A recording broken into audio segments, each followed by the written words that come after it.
ਸਨਮਾਨਯੋਗ ਗੁਰੂ ਪਿਆਰਿਓ, ਵਾਹਿਗੁਰੂ ਜੀ ਕਾ ਖਾਲਸਾ, ਵਾਹਿਗੁਰੂ ਜੀ ਕੀ ਫਤਿਹ।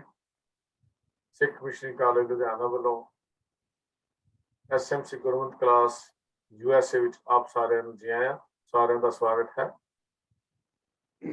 ਅੱਜ ਦਾ ਸਾਡਾ ਵਿਸ਼ਾ ਗੁਰਬਾਣੀ ਵਿਆਕਰਣ ਨਾਲ ਸੰਬੰਧਿਤ ਹੈ। ਗੁਰਬਾਣੀ ਵਿੱਚ ਔਂਕੜ, ਸਿਹਾਰੀ ਕਿਉਂ ਵਰਤੀ ਗਈ, ਇਹਦੇ ਕੀ ਨਿਯਮ ਹਨ, ਉਚਾਰਨ ਕਿਵੇਂ ਹੋਵੇ। ਬਹੁਤ ਸਾਰੇ ਭੁਲੇਖੇ ਔਂਕੜ ਦੇ ਉਚਾਰਨ ਵਿੱਚ ਪਾਏ ਜਾਂਦੇ ਹਨ। ਜਿੱਥੇ ਔਂਕੜ ਬੁਲਾਉਣਾ ਹੈ ਉੱਥੇ ਅਸੀਂ ਬੁਲਾਇਆ ਨਹੀਂ, ਜਿੱਥੇ ਨਹੀਂ ਬੁਲਾਉਣਾ ਉੱਥੇ ਅਸੀਂ ਬੁਲਾ ਦਿੰਦੇ ਹਾਂ। ਕਈ ਵਾਰੀ ਅਸੀਂ ਪਾਤਸ਼ਾਹੋ, ਸ਼ਾਹੋ ਇਹੋ ਜਿਹੇ ਲਫ਼ਜ਼ ਵੀ ਵਰਤਦੇ ਹਾਂ। ਕੀ ਇਹ ਲਫ਼ਜ਼ ਔਂਕੜ ਦੇ ਇੱਥੇ ਉਚਾਰਨ ਹੋਏਗਾ, ਨਹੀਂ ਹੋਏਗਾ? ਇਹੋ ਜਿਹੇ ਔਂਕੜ ਦੇ ਉਚਾਰਨ ਬਾਰੇ ਬਹੁਤ ਸਾਰੇ ਸਵਾਲ ਹਨ, ਜਿਨ੍ਹਾਂ ਨੂੰ ਅੱਜ ਅਸੀਂ ਕੁਝ ਵਿਚਾਰਨ ਦਾ ਯਤਨ ਕਰਾਂਗੇ।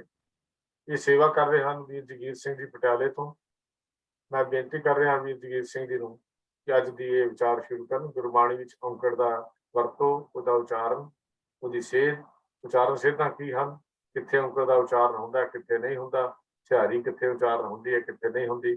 ਤਾਂ ਆਪ ਜੀ ਕਿਰਪਾ ਕਰਕੇ ਦੱਸਣ ਦੀ ਕਿਰਪਾਲਤਾ ਕਰਨੀ ਜੀ। ਵੀਰ ਜਗੀਰ ਸਿੰਘ ਜੀ, ਵਾਹਿਗੁਰੂ ਜੀ ਕਾ ਖਾਲਸਾ, ਵਾਹਿਗੁਰੂ ਜੀ ਕੀ ਫਤਿਹ। ਵਾਹਿਗੁਰੂ ਜੀ ਕਾ ਖਾਲਸਾ, ਵਾਹਿਗੁਰੂ ਜੀ ਕੀ ਫਤਿਹ। ਜਿਸ ਤਰ੍ਹਾਂ ਵੀਰ ਜੀ ਨੇ ਦੱਸਿਆ, ਜਾਂਦਾ ਟੌਪਿਕ ਆਪਣਾ ਕੀ ਹੈ, ਗੁਰਬਾਣੀ ਦੇ ਵਿੱਚ ਔਂਕੜ ਤੇ ਸਿਹਾਰੀ ਦੀ ਵਰਤੋਂ ਕਿੱਦਾਂ ਕਰਨੀ ਹੈ, ਇਹ ਅੱਜ ਦਾ ਆਪਣਾ ਟੌਪਿਕ ਹੈ ਜੀ। ਅੱਜ ਦਾ ਸਾਡਾ ਵਿਸ਼ਾ ਹੈ ਗੁਰਬਾਣੀ ਸ਼ਬਦਾਂ ਦੇ ਅੰਤਲੇ ਅੱਖਰ ਨੂੰ ਲੱਗੀ ਸਿਹਾਰੀ ਤੇ ਔਂਕੜ ਬਾਰੇ। ਗੁਰਬਾਣੀ ਦਾ ਪਾਠ ਕਰਨ ਲੱਗਿਆਂ ਇਸ ਗੱਲ ਦਾ ਧਿਆਨ ਰੱਖਿਆ ਜਾਵੇ ਕਿ ਸ਼ਬਦਾਂ ਨੂੰ ਲੱਗੀਆਂ ਮਾਤਰਾਂ ਦਾ ਉਚਾਰਨ ਸ਼ੁੱਧ ਰੂਪ ਵਿੱਚ ਕੀਤਾ ਜਾਵੇ। ਆਮ ਤੌਰ ਤੇ ਸ਼ਬਦਾਂ ਦੇ ਅੰਤਲੇ ਅੱਖਰ ਨੂੰ ਲੱਗੀ ਸਿਹਾਰੀ ਤੇ ਔਂਕੜ ਦਾ ਉਚਾਰਨ ਨਹੀਂ ਹੁੰਦਾ। ਇਹ ਸਿਹਾਰੀ ਤੇ ਔਂਕੜ ਗੁਰਬਾਣੀ ਦੇ ਅਰਥ ਕਰਨ ਲਈ ਹਨ, ਨਾ ਕਿ ਉਚਾਰਨ ਕਰਨ ਲਈ। ਗੁਰਬਾਣੀ ਦੇ ਸਹੀ ਅਰਥ ਤਦ ਹੀ ਸਮਝ ਵਿੱਚ ਆ ਸਕਦੇ ਹਨ ਜੇਕਰ ਸਾਨੂੰ ਇਹਨਾਂ ਲਗਾ ਮਾਤਰਾ ਦੇ ਨਿਯਮਾਂ ਬਾਰੇ ਪਤਾ ਹੋਵੇ। ਸਭ ਤੋਂ ਪਹਿਲਾਂ ਅਸੀਂ ਅੱਜ ਔਂਕੜ ਬਾਰੇ ਵਿਚਾਰ ਕਰਾਂਗੇ। ਜੇ ਟਾਈਮ ਮਿਲਿਆ ਤੇ ਫਿਰ ਬਾਅਦ ਦੇ ਵਿੱਚ ਸਿਹਾਰੀ ਬਾਰੇ ਗੱਲ ਕਰਾਂਗੇ ਜੀ। ਔਂਕੜ ਬਾਰੇ ਇਸ ਤਰ੍ਹਾਂ ਜੀ, ਪਹਿਲਾ ਨਿਯਮ ਇਹ ਹੈਗਾ ਜੀ, ਔਂਕੜ ਇੱਕ ਵਚਨ ਸਿੰਗੂਲਰ ਹੋਣ ਦੀ ਨਿਸ਼ਾਨੀ ਹੈ। ਮਤਲਬ ਜੇ ਕੋਈ ਨਾਊਨ ਸਿੰਗੂਲਰ ਹੋਵੇ, ਪੁਲਿੰਗ ਹੋਵੇ, ਉੱਥੇ ਔਂਕੜ ਵਰਤਿਆ ਜਾਂਦਾ। ਪੁਲਿੰਗ ਨਾਮ ਜਦ ਇੱਕ ਵਚਨ ਹੋਵੇ ਤਾਂ ਉਸਦੇ ਅੰਤਲੇ ਅੱਖਰ ਥੱਲੇ ਔਂਕੜ ਹੁੰਦਾ ਹੈ। ਜਿਵੇਂ ਮਨਮੁਖ ਆ ਗਿਆ, ਇੱਥੇ ਮਨਮੁਖ ਦਾ ਅਖੀਰਲਾ ਅੱਖਰ ਖੱਖਾ ਹੈਗਾ, ਖੱਖੇ ਨੂੰ ਔਂਕੜ ਲੱਗਿਆ ਹੋਇਆ। ਇਹਦਾ ਮਤਲਬ ਹੈ ਪੁਲਿੰਗ ਹੈਗਾ, ਇੱਕ ਵਚਨ ਹੈਗਾ। ਉਦਾਹਰਨ ਹੈ ਮਨਮੁਖ ਭਿੰਨ ਨਾ ਭਿੱਜਈ ਪੱਥਰ ਨਵਾਇਆ। ਇੱਥੇ ਮਨਮੁਖ ਦੇ ਖੱਖੇ ਨੂੰ ਔਂਕੜ ਆ ਗਿਆ ਕਿਉਂਕਿ ਮਨਮੁਖ ਨਾਊਨ ਹੈ, ਇੱਕ ਵਚਨ ਹੈ, ਪੁਲਿੰਗ ਹੈ, ਇਸ ਕਰਕੇ ਔਂਕੜ ਆਇਆ। ਇਹ ਔਂਕੜ ਬੋਲਣਾ ਨਹੀਂ ਹੈ, ਇਹਨੂੰ ਮਨਮੁਖੂ ਨਹੀਂ ਕਹਿਣਾ, ਮਨਮੁਖ ਹੀ ਕਹਿਣਾ। ਕੋਈ ਨਾਊਨ ਹੋਵੇ, ਵਿਸ਼ੇਸ਼ਣ ਹੋਵੇ, ਪ੍ਰਨਾਉਨ ਹੋਵੇ, ਕਿਰਿਆ ਵਿਸ਼ੇਸ਼ਣ ਹੋਵੇ, ਅਖੀਰਲੇ ਅੱਖਰ ਨੂੰ ਔਂਕੜ ਲੱਗਿਆ ਹੋਵੇ, ਉਹ ਬਿਲਕੁਲ ਨਹੀਂ ਬੋਲਣਾ।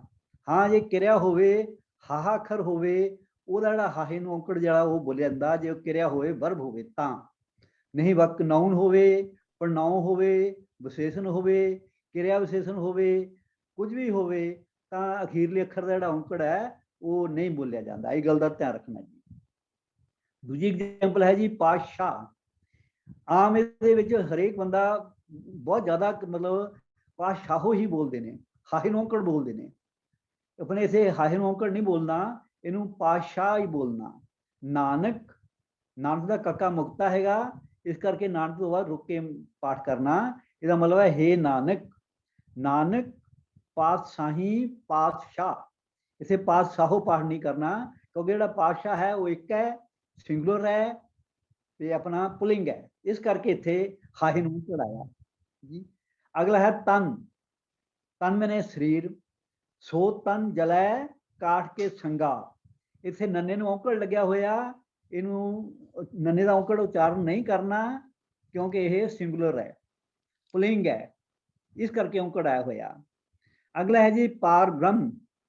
ਪਾਰਬ੍ਰਹਮ ਪ੍ਰਮਾਤਮਾ, ਇਹ ਮੰਮੇ ਨੂੰ ਔਂਕੜ ਲੱਗਿਆ ਹੋਇਆ, ਇਹ ਵੀ ਸਿੰਗੂਲਰ ਹੈ, ਪੁਲਿੰਗ ਹੈ, ਇਸ ਕਰਕੇ ਮੰਮੇ ਨੂੰ ਔਂਕੜ ਲੱਗਿਆ ਹੋਇਆ।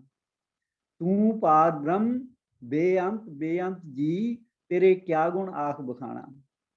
ਇਹ ਹੈ ਜੀ ਪਹਿਲਾ ਨਿਯਮ। ਇਸ ਤੋਂ ਬਾਅਦ ਇਹਦੀ ਇੱਕ ਪਾਰਟ ਹੋਰ ਹੈ, ਆੜਾ ਭਾਗ, ਵੀ ਕਿਸੇ ਨਾਉਨ ਇੱਕ ਵਚਨ ਹੋਵੇ, ਪੁਲਿੰਗ ਹੋਵੇ, ਉਹਦਾ ਜਿਹੜਾ ਵਿਸ਼ੇਸ਼ਣ ਹੁੰਦਾ ਉਹ ਵੀ ਅਖੀਰਲਾ ਅੱਖਰ ਔਂਕੜ ਦੇ ਨਾਲ ਹੀ ਆਉਂਦਾ ਹੈ। ਹਾਂਜੀ, ਫਿਰ ਦੁਬਾਰਾ ਧਿਆਨ ਨਾਲ ਸੁਣੀਏ ਜੀ। ਇੱਕ ਵਚਨ ਨਾਉਨ ਦਾ ਜੋ ਵਿਸ਼ੇਸ਼ਣ ਹੈ ਉਹ ਵੀ ਅਖੀਰਲਾ ਅੱਖਰ ਔਂਕੜ ਦੇ ਨਾਲ ਹੀ ਆਉਂਦਾ ਹੈ। ਐਗਜ਼ਾਮਪਲ, ਜਿਸ ਤਰ੍ਹਾਂ ਇੱਕ ਦੇ ਕੱਕੇ ਨੂੰ ਔਂਕੜ ਹੈ, ਇਹ ਇੱਕ ਵਚਨ ਪੁਲਿੰਗ ਵਾਸਤੇ ਹੀ ਹੁੰਦਾ। ਜੇ ਕੱਕਾ ਮੁਕਤਾ ਹੋ ਜਾਵੇ, ਔਂਕੜ ਨਾ ਆਵੇ, ਤਾਂ ਫਿਰ ਇਹ ਇਸਤਰੀ ਲਿੰਗ ਬਣ ਜਾਂਦਾ। ਜੇ ਕੱਕੇ ਨੂੰ ਸਿਹਾਰੀ ਹੋਵੇ ਤਾਂ ਫਿਰ ਇਹ ਬਹੁਵਚਨ ਬਣ ਜਾਂਦਾ। ਇਸ ਕਰਕੇ ਇਹਨਾਂ ਲਗਾ ਮਾਤਰਾ ਦਾ ਸਾਨੂੰ ਗਿਆਨ ਹੋਣਾ ਬਹੁਤ ਹੀ ਜ਼ਰੂਰੀ ਹੈ, ਤੇ ਇਸ ਤੋਂ ਬਿਨਾਂ ਆਪਾਂ ਗੁਰਬਾਣੀ ਦੇ ਅਰਥ ਸਮਝ ਹੀ ਨਹੀਂ ਸਕਦੇ। ਹੁਣ ਇੱਕ ਇੱਥੇ ਵਿਸ਼ੇਸ਼ਣ ਹੈ ਮਨ ਦਾ, ਇੱਕ ਮਨ ਇੱਕ ਵਰਤਦਾ, ਜਿਤ ਲੱਗੇ ਸੋ ਥਾਏ ਪਾਏ। ਮਨ ਇੱਥੇ ਨਾਉਨ ਹੈ, ਨਾਮ ਹੈ, ਸੰਗਿਆ, ਇਹਦੇ ਮਨ ਦੇ ਨੰਨੇ ਨੂੰ ਔਂਕੜ ਲੱਗਿਆ ਹੋਇਆ, ਇੱਕ ਵਚਨ ਹੈ, ਪੁਲਿੰਗ ਹੈ, ਜਿਹੜਾ ਇਹਦਾ ਵਿਸ਼ੇਸ਼ਣ ਹੈ ਉਹ ਇੱਕ ਹੈ ਜੀ।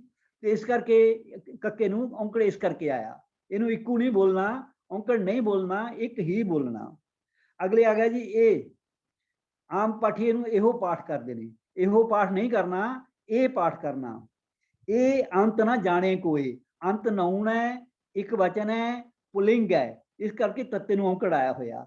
ਇਹ ਤੱਤੇ ਨੂੰ ਔਂਕੜ ਨਹੀਂ ਬੋਲਣਾ, ਜਿਹੜਾ ਦਾ ਵਿਸ਼ੇਸ਼ਣ ਹੈ ਇਹ ਹੈਗਾ ਇਹ। ਇਹਨੂੰ ਇਹੋ ਨਹੀਂ ਪੜ੍ਹਨਾ, ਇਹ ਇਹਦਾ ਵਿਸ਼ੇਸ਼ਣ ਹੈ। ਔਂਕੜ ਤਾਂ ਆਇਆ ਕਿਉਂਕਿ ਵਿਸ਼ੇਸ਼ਣ ਹੈ, ਇੱਕ ਵਚਨ ਦਾ ਵਿਸ਼ੇਸ਼ਣ ਹੈ ਜੀ। ਅੱਗੇ ਆ ਗਿਆ ਜੀ ਅਮੁੱਲ। ਅਮੁੱਲ ਧਰਮ, ਅਮੁੱਲ ਦੀਵਾਨ। ਧਰਮ ਤੇ ਦੀਵਾਨ ਦੋਨੇ ਨਾਉਨ ਨੇ, ਨਾਮ ਨੇ। ਇਹਨਾਂ ਦੋਹਾਂ ਦੇ ਅਖੀਰਲੇ ਅੱਖਰ ਨੂੰ, ਮੰਮੇ ਨੂੰ ਤੇ ਨਾਣੇ ਨੂੰ ਔਂਕੜ ਲੱਗਿਆ ਹੋਇਆ ਜੀ। ਜਿਹੜਾ ਇਹਦਾ ਵਿਸ਼ੇਸ਼ਣ ਹੈ ਉਹ ਹੈਗਾ ਅਮੁੱਲ। ਇਹਦੇ ਲੱਲੇ ਨੂੰ ਔਂਕੜ ਇਸੇ ਕਰਕੇ ਆਇਆ ਕਿਉਂਕਿ ਵਿਸ਼ੇਸ਼ਣ ਹੈ, ਇੱਕ ਵਚਨ ਦਾ ਵਿਸ਼ੇਸ਼ਣ ਹੈ, ਇਸ ਕਰਕੇ ਇਸ ਨੂੰ ਲੱਲੇ ਨੂੰ ਔਂਕੜ ਆਇਆ ਹੋਇਆ। ਇਹ ਔਂਕੜ ਬੋਲਣਾ ਨਹੀਂ, ਅਮੁੱਲ ਹੀ ਬੋਲਣਾ ਹੈ। ਅੱਗੇ ਆ ਗਿਆ ਜੀ ਇਹ। ਤੇ ਆਮ ਪਾਠੀ ਇਸ ਨੂੰ ਨਾ ਇਹੋ ਪਾਠ ਕਰਦੇ ਨੇ, ਇਹੋ ਪਾਠ ਨਹੀਂ ਕਰਨਾ, ਇਹ ਪਾਠ ਕਰਨਾ। ਇਹ ਵਪਾਰ ਬਿਰਲਾ ਵਪਾਰ ਹੈ। ਇਹ ਵਪਾਰ ਇੱਕ ਵਚਨ ਹੈ, ਇਸ ਕਰਕੇ ਰਾਰੇ ਨੂੰ ਔਂਕੜ ਆ ਗਈ। ਇਹਦਾ ਨਾਉਨ ਜਿਹੜਾ ਵਿਸ਼ੇਸ਼ਣ ਹੈ ਉਹ ਇਹ ਹੈ, ਇਹਦੇ ਹਾਹੇ ਨੂੰ ਵੀ ਔਂਕੜ ਆ ਗਈ, ਇਹਨੂੰ ਆਪਾਂ ਇਹ ਬੋਲਾਂਗੇ ਜੀ। ਉਪਰੋਕਤ ਤੁਕਾਂ ਦੇ ਵਿੱਚ ਇੱਕ, ਇਹ, ਅਮੁੱਲ, ਇਹ, ਕਰਮਵਾਰ, ਮਨ, ਅੰਤ, ਧਰਮ, ਦੀਵਾਨ ਅਤੇ ਵਪਾਰ ਦੇ ਵਿਸ਼ੇਸ਼ਣ ਹਨ, ਜੋ ਸਾਰੇ ਔਂਕੜ ਸਹਿਤ ਹਨ। ਮਤਲਬ ਦੂਸਰਾ ਨਿਯਮ ਹੈਗਾ ਜਿਹਦਾ ਆੜਾ ਭਾਗ। ਹੁਣ ਇਹਦੇ ਵਿੱਚ ਇੱਕ ਗੱਲ ਹੋਰ ਹੈਗੀ ਹੈ ਵੀ ਕੁਝ ਵਿਸ਼ੇਸ਼ਣ ਇਹੋ ਜਿਹੇ ਨੇ ਜਿਹੜੇ ਆਮ ਤੌਰ ਤੇ ਔਂਕੜ ਦੇ ਨਾਲ ਹੀ ਆਉਂਦੇ ਹਨ ਹੈ। ਚਾਹੇ ਉਹਨਾਂ ਦਾ ਨਾਉਨ ਜਿਹੜਾ ਹੈਗਾ ਉਹ ਬਹੁਵਚਨ ਹੋਵੇ, ਚਾਹੇ ਇਸਤਰੀ ਲਿੰਗ ਹੋਵੇ। ਉਹ ਜਿਹੜੇ ਵਿਸ਼ੇਸ਼ਣ ਨੇ ਉਹ ਹਮੇਸ਼ਾ ਹੀ ਔਂਕੜ ਦੇ ਨਾਲ ਆਉਂਦੇ ਨੇ। ਇਹ ਸਾਨੂੰ ਮਨ ਦੇ ਵਿੱਚ ਹਮੇਸ਼ਾ ਯਾਦ ਰੱਖਣੇ ਪੈਣਗੇ ਤਾਂ ਗੱਲ ਬਣਨੀ ਆ। ਉਹ ਕਿਹੜੇ ਕਿਹੜੇ ਹੈਗੇ ਨੇ ਜੀ ਵਿਸ਼ੇਸ਼ਣ? ਸਾਬਤ, ਖੁਆਰ, ਫਿਰ, ਧਨ, ਪ੍ਰਗਾਸ, ਪ੍ਰਗਟ, ਪ੍ਰਵਾਨ, ਪਵਿੱਤ, ਬਹੁਤ, ਮੁਕਤ। ਇਹ ਜਿਹੜੇ ਸਾਰੇ ਵਿਸ਼ੇਸ਼ਣ ਨੇ, ਚਾਹੇ ਇਹ ਇਸਤਰੀ ਲਿੰਗ ਨਾਲ ਆਉਣ, ਚਾਹੇ ਬਹੁਵਚਨ ਨਾਲ ਆਉਣ, ਚਾਹੇ ਇੱਕ ਵਚਨ ਨਾਲ ਆਉਣ, ਇਹ ਹਮੇਸ਼ਾ ਇਹਨਾਂ ਦੇ ਅਖੀਰਲੇ ਅੱਖਰ ਦਾ ਜਿਹੜਾ ਔਂਕੜ ਹੈ ਉਹ ਲੱਗਿਆ ਹੀ ਰਹਿੰਦਾ ਹੈ। ਅਗਲਾ ਹੈ ਜੀ ਦੂਜਾ ਨਿਯਮ। ਜਿਨ੍ਹਾਂ ਇੱਕ ਵਚਨ ਪੁਲਿੰਗ ਨਾਵਾਂ ਦੇ ਨਾਲ ਸੰਬੰਧਕੀ ਪਦ ਆ ਜਾਵੇ ਤਾਂ ਨਾਮ ਦੀ ਔਂਕੜ ਲੱਥ ਜਾਂਦੀ ਹੈ। ਇਹ ਬਹੁਤ ਹੀ ਇੰਪੋਰਟੈਂਟ ਪੁਆਇੰਟ ਹੈ। ਕੋਈ ਵੀ ਨਾਮ ਹੋਵੇ ਉਦੋਂ ਬਾਅਦ ਸੰਬੰਧਕੀ ਅਰਥ ਆ ਜਾਵੇ, ਪਦ ਆ ਜਾਵੇ, ਤਾਂ ਨਾਮ ਦੀ ਜਿਹੜੇ ਅਖੀਰਲੇ ਅੱਖਰ ਦੀ ਔਂਕੜ ਹੈ ਉਹ ਲੈ ਜਾਂਦੀ ਹੈ। ਜਿਵੇਂ ਮਹਿ, ਵਿੱਚ, ਉੱਪਰ, ਅੰਤਰ, ਨਾਲ, ਇਹ ਸਾਰੇ ਸੰਬੰਧਕੀ ਸ਼ਬਦ ਨੇ। ਤੇ ਜਿਹੜੇ ਇਹਨਾਂ ਦੇ ਨਾਉਨ ਹੋਣਗੇ ਉਹਨਾਂ ਦੀ ਅਖੀਰਲੇ ਅੱਖਰ ਦੀ ਔਂਕੜ ਲੈ ਜਾਏਗੀ। ਜਿਸ ਤਰ੍ਹਾਂ ਮਹਿ ਦਾ ਖਿਨ ਮਹਿ ਉਪਜੈ, ਖਿਨ ਖਪੈ, ਖਿਨ ਆਵੈ, ਖਿਨ ਜਾਏ।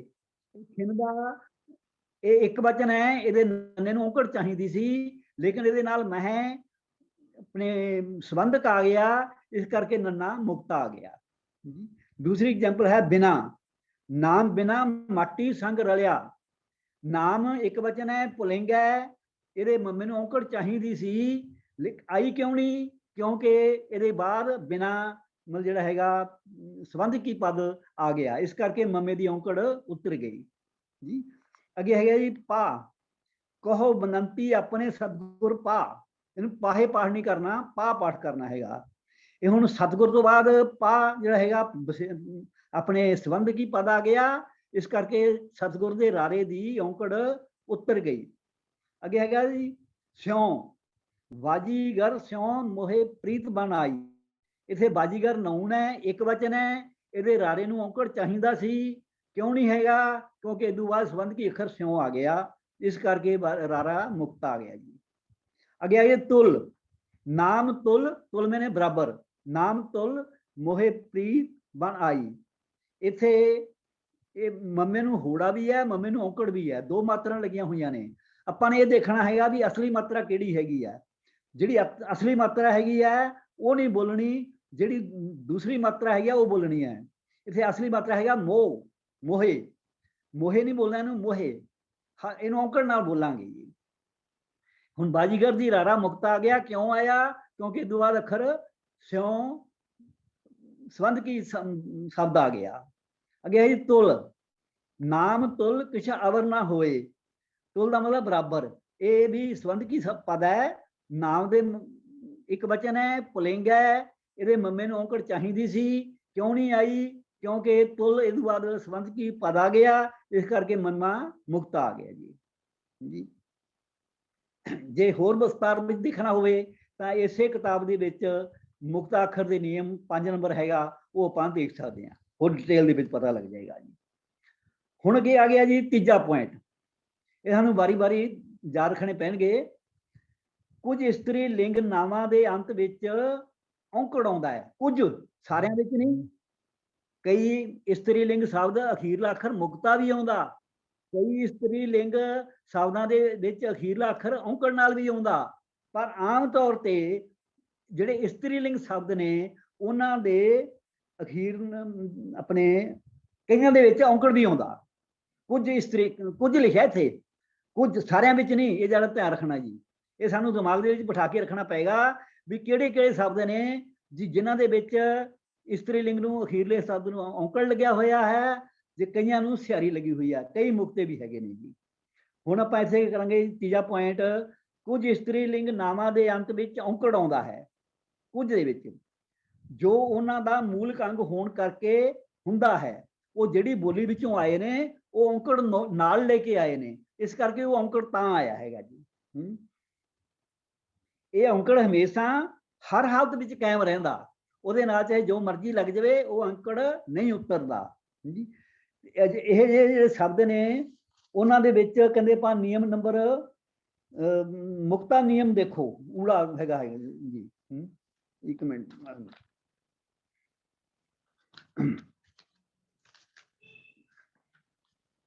ਹਾਂਜੀ। ਹੁਣ ਜਿਹੜੇ ਜਿਹੜੇ ਸ਼ਬਦ ਇਸਤਰੀ ਲਿੰਗ ਵੀ ਹੈਗੇ ਨੇ ਉਹਨਾਂ ਦੇ ਅਖੀਰਲੇ ਅੱਖਰ ਨੂੰ ਔਂਕੜ ਵੀ ਲੱਗਿਆ ਹੋਇਆ, ਇਹ 12 ਨੰਬਰ ਪੇਜ ਦੇ ਉੱਤੇ ਹੈ ਜੀ।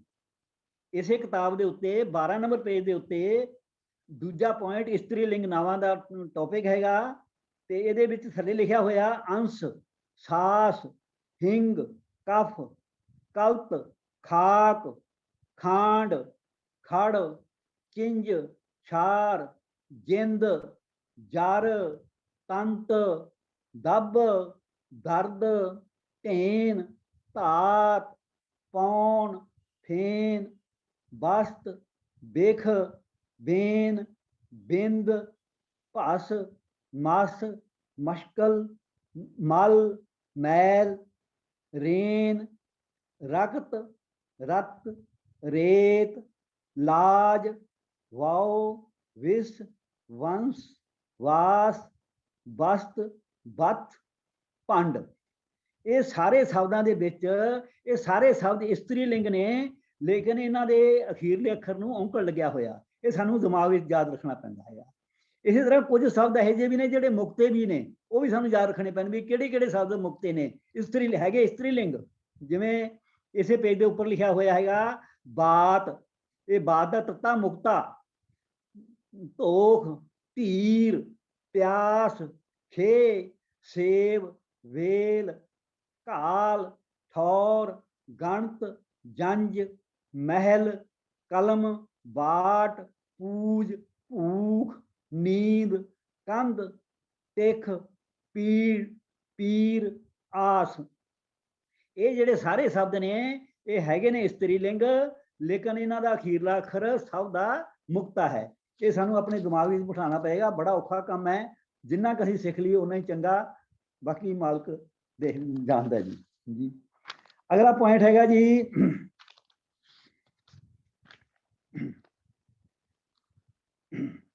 ਚੌਥਾ point, last line 19 number page. ਕਈ ਸ਼ਬਦ ਅਜਿਹੇ ਹਨ ਜਿਨ੍ਹਾਂ ਦੇ ਅੰਤ ਵਿੱਚ ਔਂਕੜ ਮੂਲਕ ਅੰਗ ਹੋਣ ਕਰਕੇ ਹਰ ਹਾਲਤ ਵਿੱਚ ਕਾਇਮ ਰਹਿੰਦਾ ਹੈ। ਕਈ ਸ਼ਬਦ ਇਹੋ ਜਿਹੇ ਨੇ ਜਿਨ੍ਹਾਂ ਦੇ ਅੰਤ ਵਿੱਚ ਜਿਹੜਾ ਔਂਕੜ ਹੈ ਉਹ ਮੂਲਕ ਅੰਗ ਹੋਣ ਕਰਕੇ ਹਮੇਸ਼ਾ ਹੀ ਕਾਇਮ ਰਹਿੰਦਾ ਹੈ, ਹਮੇਸ਼ਾ ਹੀ ਕਾਇਮ ਰਹਿੰਦਾ ਹੈ। ਜਿਵੇਂ ਕਿਤ, ਸ਼ਬਤ, ਬਿਨ, ਬਿੰਦ, ਬਿਨ। ਅਗਲਾ ਪੁਆਇੰਟ ਹੈ ਜੀ ਪੰਜਵਾਂ। ਹੁਣ ਇਹ ਕਿਰਿਆਵਾਚੀ ਸ਼ਬਦ ਆ ਗਏ ਨੇ, ਇਹ ਬੜਾ ਇੰਪੋਰਟੈਂਟ ਪੁਆਇੰਟ ਹੈ ਅੱਗੇ ਵੀ ਜਿਨ੍ਹਾਂ ਕਿਰਿਆਵਾਚੀ ਸ਼ਬਦਾਂ ਦਾ ਅੰਤਲਾ ਅੱਖਰ ਨੰਨਾ ਔਂਕੜ ਸਹਿਤ ਹੋਵੇ। ਹੋਣ ਕਿਰਿਆਵਾਚੀ ਸ਼ਬਦ, ਵਰਬ ਹੋਣ ਮਤਲਬ ਅਖੀਰਲਾ ਅੱਖਰ ਨੰਨਾ ਹੋਵੇ ਤੇ ਉਹਦੇ ਅਰਥ ਕੀ ਨਿਕਲਦੇ ਨੇ। ਟੌਪਿਕ ਇਹ ਹੈ ਪੰਜਵੇਂ ਪੁਆਇੰਟ ਦਾ। ਹੁਣ ਦੇਖੋ ਜੀ, ਭੂਤਕਾਲ, ਭੂਤਕਾਲ ਦਾ ਮਤਲਬ ਹੈ ਪਾਸਟ ਟੈਂਸ। ਅਨਪੁਰਖ, ਅਨਪੁਰਖ ਦਾ ਮਤਲਬ ਥਰਡ ਪਰਸਨ, ਜਿਵੇਂ ਉਹ ਹੈ ਜੀ ਜਾਂ ਦੂਰ ਹੋਵੇ, ਅਨਪੁਰਖ ਥਰਡ ਪਰਸਨ। ਇੱਕ ਵਚਨ ਸਿੰਗੂਲਰ ਮਤਲਬ, ਇਸਤਰੀ ਲਿੰਗ ਫੀਮੇਲ। ਤੇ ਇਹਨਾਂ ਦੇ ਅੰਤ ਦੇ ਵਿੱਚ ਨਾ ਆੜਾ ਤੇ ਨੰਨਾ ਲੱਗਿਆ ਹੁੰਦਾ, ਨੰਨੇ ਨੂੰ ਔਂਕੜ ਹੁੰਦਾ ਜੀ। ਤੇ ਜਿਹੜਾ ਇਸ ਤੋਂ ਪਹਿਲਾ ਅੱਖਰ ਹੁੰਦਾ ਉਸ ਨੂੰ ਬਿਹਾਰੀ ਹੁੰਦੀ ਹੈ। ਦੇਖੋ ਇੱਕ ਮੇਲ ਸ਼ਬਦ ਹੁੰਦੇ ਨੇ, ਇੱਕ ਫੀਮੇਲ ਸ਼ਬਦ ਹੁੰਦੇ ਨੇ। ਜਿਹੜੇ ਇਸਤਰੀ ਲਿੰਗ ਸ਼ਬਦ ਨੇ ਉਹ ਜਿਹੜੇ ਅੰਤ ਤੋਂ ਆੜਾ ਨੰਨੇ ਨੂੰ ਔਂਕੜ, ਜਿਹੜਾ ਇਸ ਤੋਂ ਪਹਿਲਾ ਅੱਖਰ ਹੋਏਗਾ ਉਸ ਨੂੰ ਬਿਹਾਰੀ ਹੋਏਗੀ, ਸਿਹਾਰੀ ਨਹੀਂ ਹੋਣੀ। ਇਹ ਪੱਕੀ ਗੱਲ ਹੈ ਜੀ। ਹੁਣ ਆਪਾਂ ਦੇਖਦੇ ਹਾਂ ਐਗਜ਼ਾਮਪਲ। ਹੁਕਮੇ ਧਰਤੀ ਸਾਜੀਅਨ, ਸੱਚੀ ਧਰਮਸ਼ਾਲਾ। ਇੱਥੇ ਅੰਤ ਤੋਂ ਪਹਿਲਾਂ ਜੱਜਾ ਹੈਗਾ, ਜੱਜੇ ਨੂੰ ਬਿਹਾਰੀ ਲੱਗੀ ਹੋਈ ਹੈ। ਜੇ ਬਿਹਾਰੀ ਲੱਗੀ ਹੋਈ ਹੈ ਤਾਂ ਮਤਲਬ ਇਹਦਾ ਅਰਥ ਇਸਤਰੀ ਲਿੰਗ ਵਿੱਚ ਕਰਨਾ, ਪੁਲਿੰਗ ਵਿੱਚ ਨਹੀਂ ਕਰਨਾ ਹੈਗਾ। ਹੁਕਮੇ ਧਰਤੀ ਸਾਜੀਅਨ ਮਤਲਬ ਉਸਨੇ ਸਾਜੀ ਹੈ, ਮਤਲਬ ਪ੍ਰਮਾਤਮਾ ਨੇ ਸਾਜੀ ਹੈ ਧਰਤੀ, ਸੱਚੀ ਧਰਮਸ਼ਾਲਾ। ਇਥੇ ਸਾਜੀਅਨ। ਤੇ ਅਗਲੀ ਐਗਜ਼ਾਮਪਲ ਹੈ ਆਪੇ ਸ੍ਰਿਸ਼ਟ ਉਪਾਈਅਨ। ਉਪਾਈ ਈੜੀ ਨੂੰ ਬਿਹਾਰੀ ਆ ਗਿਆ, ਆੜਾ ਨੰਨੇ ਨੂੰ ਔਂਕੜ ਆ ਗਿਆ। ਆਪੇ ਫੁਨ ਗੋਈ ਜੀ। ਇੱਥੇ ਵੀ ਉਸਨੇ ਉਪਾਈਅਨ ਦਾ ਮਤਲਬ ਉਸਨੇ ਉਪਾਈ ਹੈ, ਪੈਦਾ ਕੀਤੀ ਹੈ। ਮਲਕੂੜੀ ਨਾਮ ਉਤਾਰੀਅਨ, ਇੱਥੇ ਰਾਰੇ ਨੂੰ ਬਿਹਾਰੀ ਆ ਗਈ ਤੇ ਆੜਾ ਨੰਨੇ ਨੂੰ ਔਂਕੜ ਆ ਗਿਆ। ਮਲਕੂੜੀ ਨਾਮ ਉਤਾਰੀਅਨ, ਜਪ ਨਾਮ ਹੁਆ ਸਚਿਆਰ। ਇਹ ਜਿਹੜੇ ਤਿੰਨ ਐਗਜ਼ਾਮਪਲਾਂ ਨੇ ਇਹ ਇਸਤਰੀ ਲਿੰਗ ਦੀਆਂ ਹੈਗੀਆਂ ਨੇ ਜੀ। ਹੁਣ ਅੱਗੇ ਆਪਾਂ ਥੋੜਾ ਜੰਪ ਕਰ ਜਾਈਏ, ਇਸਤਰੀ ਲਿੰਗ ਦੀ ਥਾਂ ਤੇ ਆਪਾਂ ਪੁਲਿੰਗ ਲੈ ਲਈਏ। ਹੋਵੇ ਭੂਤਕਾਲ ਪਾਸਟ ਟੈਂਸ, ਅਨਪੁਰਖ ਥਰਡ ਪਰਸਨ ਹੋਵੇ, ਇੱਕ ਵਚਨ ਹੋਵੇ। ਇੱਕ ਵਚਨ ਦੀ ਵਚਨ ਆਪਾਂ ਨੇ ਬਹੁ ਵਚਨ ਲੈਣਾ। ਹੁਣ ਜਿਹੜਾ ਇੱਕ ਵਚਨ ਸੀ ਉੱਥੇ ਪਹਿਲੇ ਅੱਖਰ ਨੂੰ ਬਿਹਾਰੀ ਆ ਗਈ ਤੇ ਆੜਾ ਤੇ ਨੰਨਾ ਆ ਗਿਆ। ਹੁਣ ਆਪਾਂ ਕਰਾਂਗੇ ਜੀ ਇਸਤਰੀ ਲਿੰਗ ਬਹੁ ਵਚਨ। ਪਹਿਲਾਂ ਛੱਡ ਦਿੰਦੇ ਹਾਂ, ਲਾਸਟ ਦੇ ਵਿੱਚ ਅਗਲੇ ਪੇਜ ਦੇ ਵਿੱਚ ਹੈਗਾ ਇਸਤਰੀ ਲਿੰਗ ਬਹੁ ਵਚਨ। ਇਹਦਾ ਜੀ ਨਿਯਮ ਹੈਗਾ ਸਭੇ ਗੱਲਾਂ ਆਪ ਥਾਟ ਬਹਾਲੀਅਨ। ਇੱਥੇ ਨਾ ਆੜੇ ਦੀ ਥਾਂ ਤੇ ਊੜੇ ਨੂੰ ਹੋੜਾ ਆ ਗਿਆ, ਖੁੱਲੇ ਮੂੰਹ ਵਾਲਾ ਹੋੜਾ ਆ ਗਿਆ। ਹਾਂਜੀ, ਇਹ ਪੇਜ ਨੰਬਰ 21 ਹੈ ਜੀ। ਤਕਰੀਬਨ ਉੱਪਰ ਤੋਂ 4-5 ਲਾਈਨਾਂ ਛੱਡ ਕੇ ਹੈ। ਬਹੁ ਵਚਨ ਇਸਤਰੀ ਲਿੰਗ। ਸਭੇ ਗੱਲਾਂ ਆਪ ਥਾਟ ਬਹਾਲੀ ਓਨ। ਇੱਥੇ ਲੱਲੇ ਨੂੰ ਬਿਹਾਰੀ, ਕਿਉਂਕਿ ਇਸਤਰੀ ਲਿੰਗ ਹੈ, ਬਿਹਾਰੀ ਆ ਗਈ। ਇੱਥੇ ਆੜੇ, ਜੇ ਇੱਕ ਵਚਨ ਸੀ ਉੱਥੇ ਆੜਾ ਆ ਗਿਆ, ਜੇ ਹੁਣ ਬਹੁ ਵਚਨ ਆ ਗਿਆ ਉੱਥੇ ਊੜੇ ਨੂੰ ਹੋੜਾ ਆ ਗਿਆ। ਸਭੇ ਗੱਲਾਂ ਆਪ ਥਾਟ ਬਹਾਲੀਅਨ। ਇਹ ਬਹਾਲੀਅਨ ਦਾ ਮਤਲਬ ਹੈ ਉਸਨੇ ਕਾਇਮ ਕੀਤੀਆਂ ਹਨ। ਹੁਣ ਇਹ ਸਾਨੂੰ ਯਾਦ ਰੱਖਣਾ ਪਏਗਾ ਵੀ ਬਹੁਤ ਧਿਆਨ ਦੇਣ ਵਾਲੀ ਗੱਲ ਹੈ ਵੀ ਜੇ ਇੱਕ ਵਚਨ ਹੋਵੇ ਤਾਂ ਅਣ ਤੋਂ ਪਹਿਲਾਂ ਪਹਿਲੇ ਅੱਖਰ ਨੂੰ ਬਿਹਾਰੀ ਹੋਏਗੀ।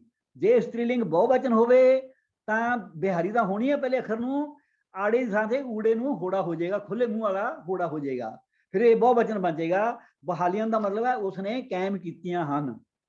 ਹੁਣ ਅੱਗੇ ਫਿਰ ਆਪਾਂ ਪਹਿਲੇ ਪੇਜ ਤੇ ਆ ਜਾਈਏ 20 ਨੰਬਰ ਪੇਜ ਦੇ ਉੱਤੇ। ਅੱਗੇ ਹੈਗਾ ਜੀ ਭੂਤਕਾਲ ਪਾਸਟ ਟੈਂਸ, ਅਨਪੁਰਖ ਥਰਡ ਪਰਸਨ, ਬਹੁਵਚਨ ਪੁਲਿੰਗ।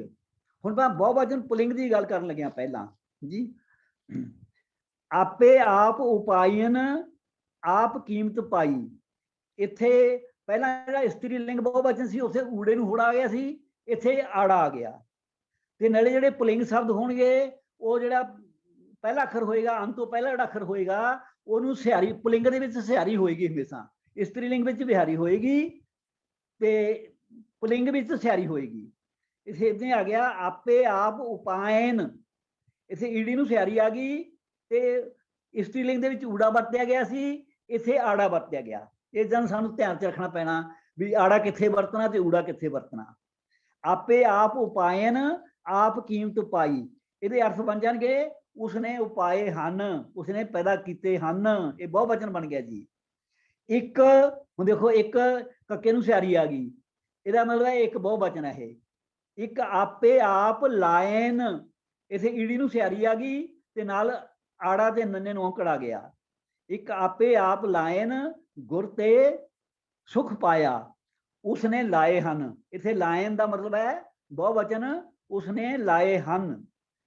ਅੱਗੇ ਹੈ ਜੀ ਇੱਕ ਐਗਜ਼ਾਮਪਲ ਹੋਰ, ਇੱਕ ਦੂਜੇ ਭਾਏ ਖੁਆਇਨ ਹਉਮੈ ਵਿੱਚ ਵਿਆਪੈ। ਹੁਣ ਖੁਆਇਨ ਦਾ ਅਰਥ ਬਣ ਗਿਆ ਉਸਨੇ ਖੁਆਏ ਹਨ। ਇੱਕ ਐਗਜ਼ਾਮਪਲ ਹੋਰ ਹੈ ਨਾਲ, ਆਪਣੇ ਬਾਲਕ ਆਪ ਰੱਖਿਅਨ ਪਾਰ ਬ੍ਰਹਮ ਗੁਰਦੇਵ। ਇੱਥੇ ਵੀ ਅੰਤ ਤੋਂ ਪਹਿਲਾਂ ਖੱਖੇ ਨੂੰ ਸਿਹਾਰੀ ਆ ਗਈ ਤੇ ਨਾਲ ਅਣ ਆ ਗਿਆ ਜੀ। ਇਸ ਤਰ੍ਹਾਂ ਕਿਰਿਆ ਉਪਾਏ, ਲਾਏ, ਖਵਾਏ, ਰੱਖ ਸਿਹਾਰੀ ਅੰਤ ਹੈ। ਭੂਤਕਾਲ ਅਨਪੁਰਖ ਇੱਕ ਬਚਨ ਪੁਲਿੰਗ। ਹੁਣ ਆਪਾਂ ਵੀ ਇਹ ਓਨ ਅੱਗੇ ਆ ਗਿਆ ਜੀ। ਹੁਣ ਆਪਾਂ ਇੱਕ ਵਚਨ ਦੀ ਗੱਲ ਕਰਨ ਲੱਗੇ ਹਾਂ, ਪੁਲਿੰਗ ਹੋਵੇ। ਹੁਣ ਆਪਾਂ ਪਹਿਲਾਂ ਬਹੁਵਚਨ ਦੀ ਗੱਲ ਕੀਤੀ ਸੀ, ਥਰਡ ਪਰਸਨ ਭੂਤਕਾਲ ਪੁਲਿੰਗ ਬਹੁਵਚਨ ਦੀ ਗੱਲ ਕੀਤੀ ਸੀ। ਹੁਣ ਆਪਾਂ ਇੱਕ ਵਚਨ ਦੀ ਗੱਲ ਕਰਨ ਲੱਗੇ ਹਾਂ। ਹੁਣ ਜਿਹੜਾ ਬਹੁਵਚਨ ਸੀ ਉੱਥੇ ਆੜਾ ਸੀਗਾ, ਇੱਥੇ ਫਿਰ ਊੜਾ ਬਣ ਜਾਏਗਾ, ਇੱਕ ਅੱਖਰ ਦਾ ਚੇਂਜ ਹੋ ਜਾਏਗਾ। ਜਿਸ ਤਰ੍ਹਾਂ ਇਹ ਜਗ ਆਪ ਉਪਾਇਓਨ ਕਰ ਚੋਜ ਬੜਾਨ, ਇੱਥੇ ਈੜੀ ਨੂੰ ਤਾਂ ਸਿਹਾਰੀ ਰਹੇਗੀ ਕਿਉਂਕਿ ਪੁਲਿੰਗ ਹੈ ਤੇ ਊੜੇ ਨੂੰ ਹੋੜਾ ਲੱਗ ਗਿਆ, ਫਿਰ ਇਹ ਇੱਕ ਵਚਨ ਬਣ ਗਿਆ। ਉਸਨੇ ਉਪਾਇਆ ਹੈ ਇਹ ਜਗ, ਇਹ ਦੇ ਹਾਹੇ ਨੂੰ ਔਂਕੜ ਆ ਗਈ, ਇੱਕ ਵਚਨ ਬਣ ਗਿਆ। ਜਗ ਦੇ ਗੱਗੇ ਨੂੰ ਔਂਕੜ ਬਣ ਗਈ, ਇਹ ਇੱਕ ਵਚਨ ਬਣ ਗਿਆ। ਇਹ ਜਗ ਆਪ ਉਪਾਇਓਨ, परमात्मा ने यह जग आप पैदा किया है, ये एक वचन बन गया, उसने उपाया है कर चोज बढ़ान।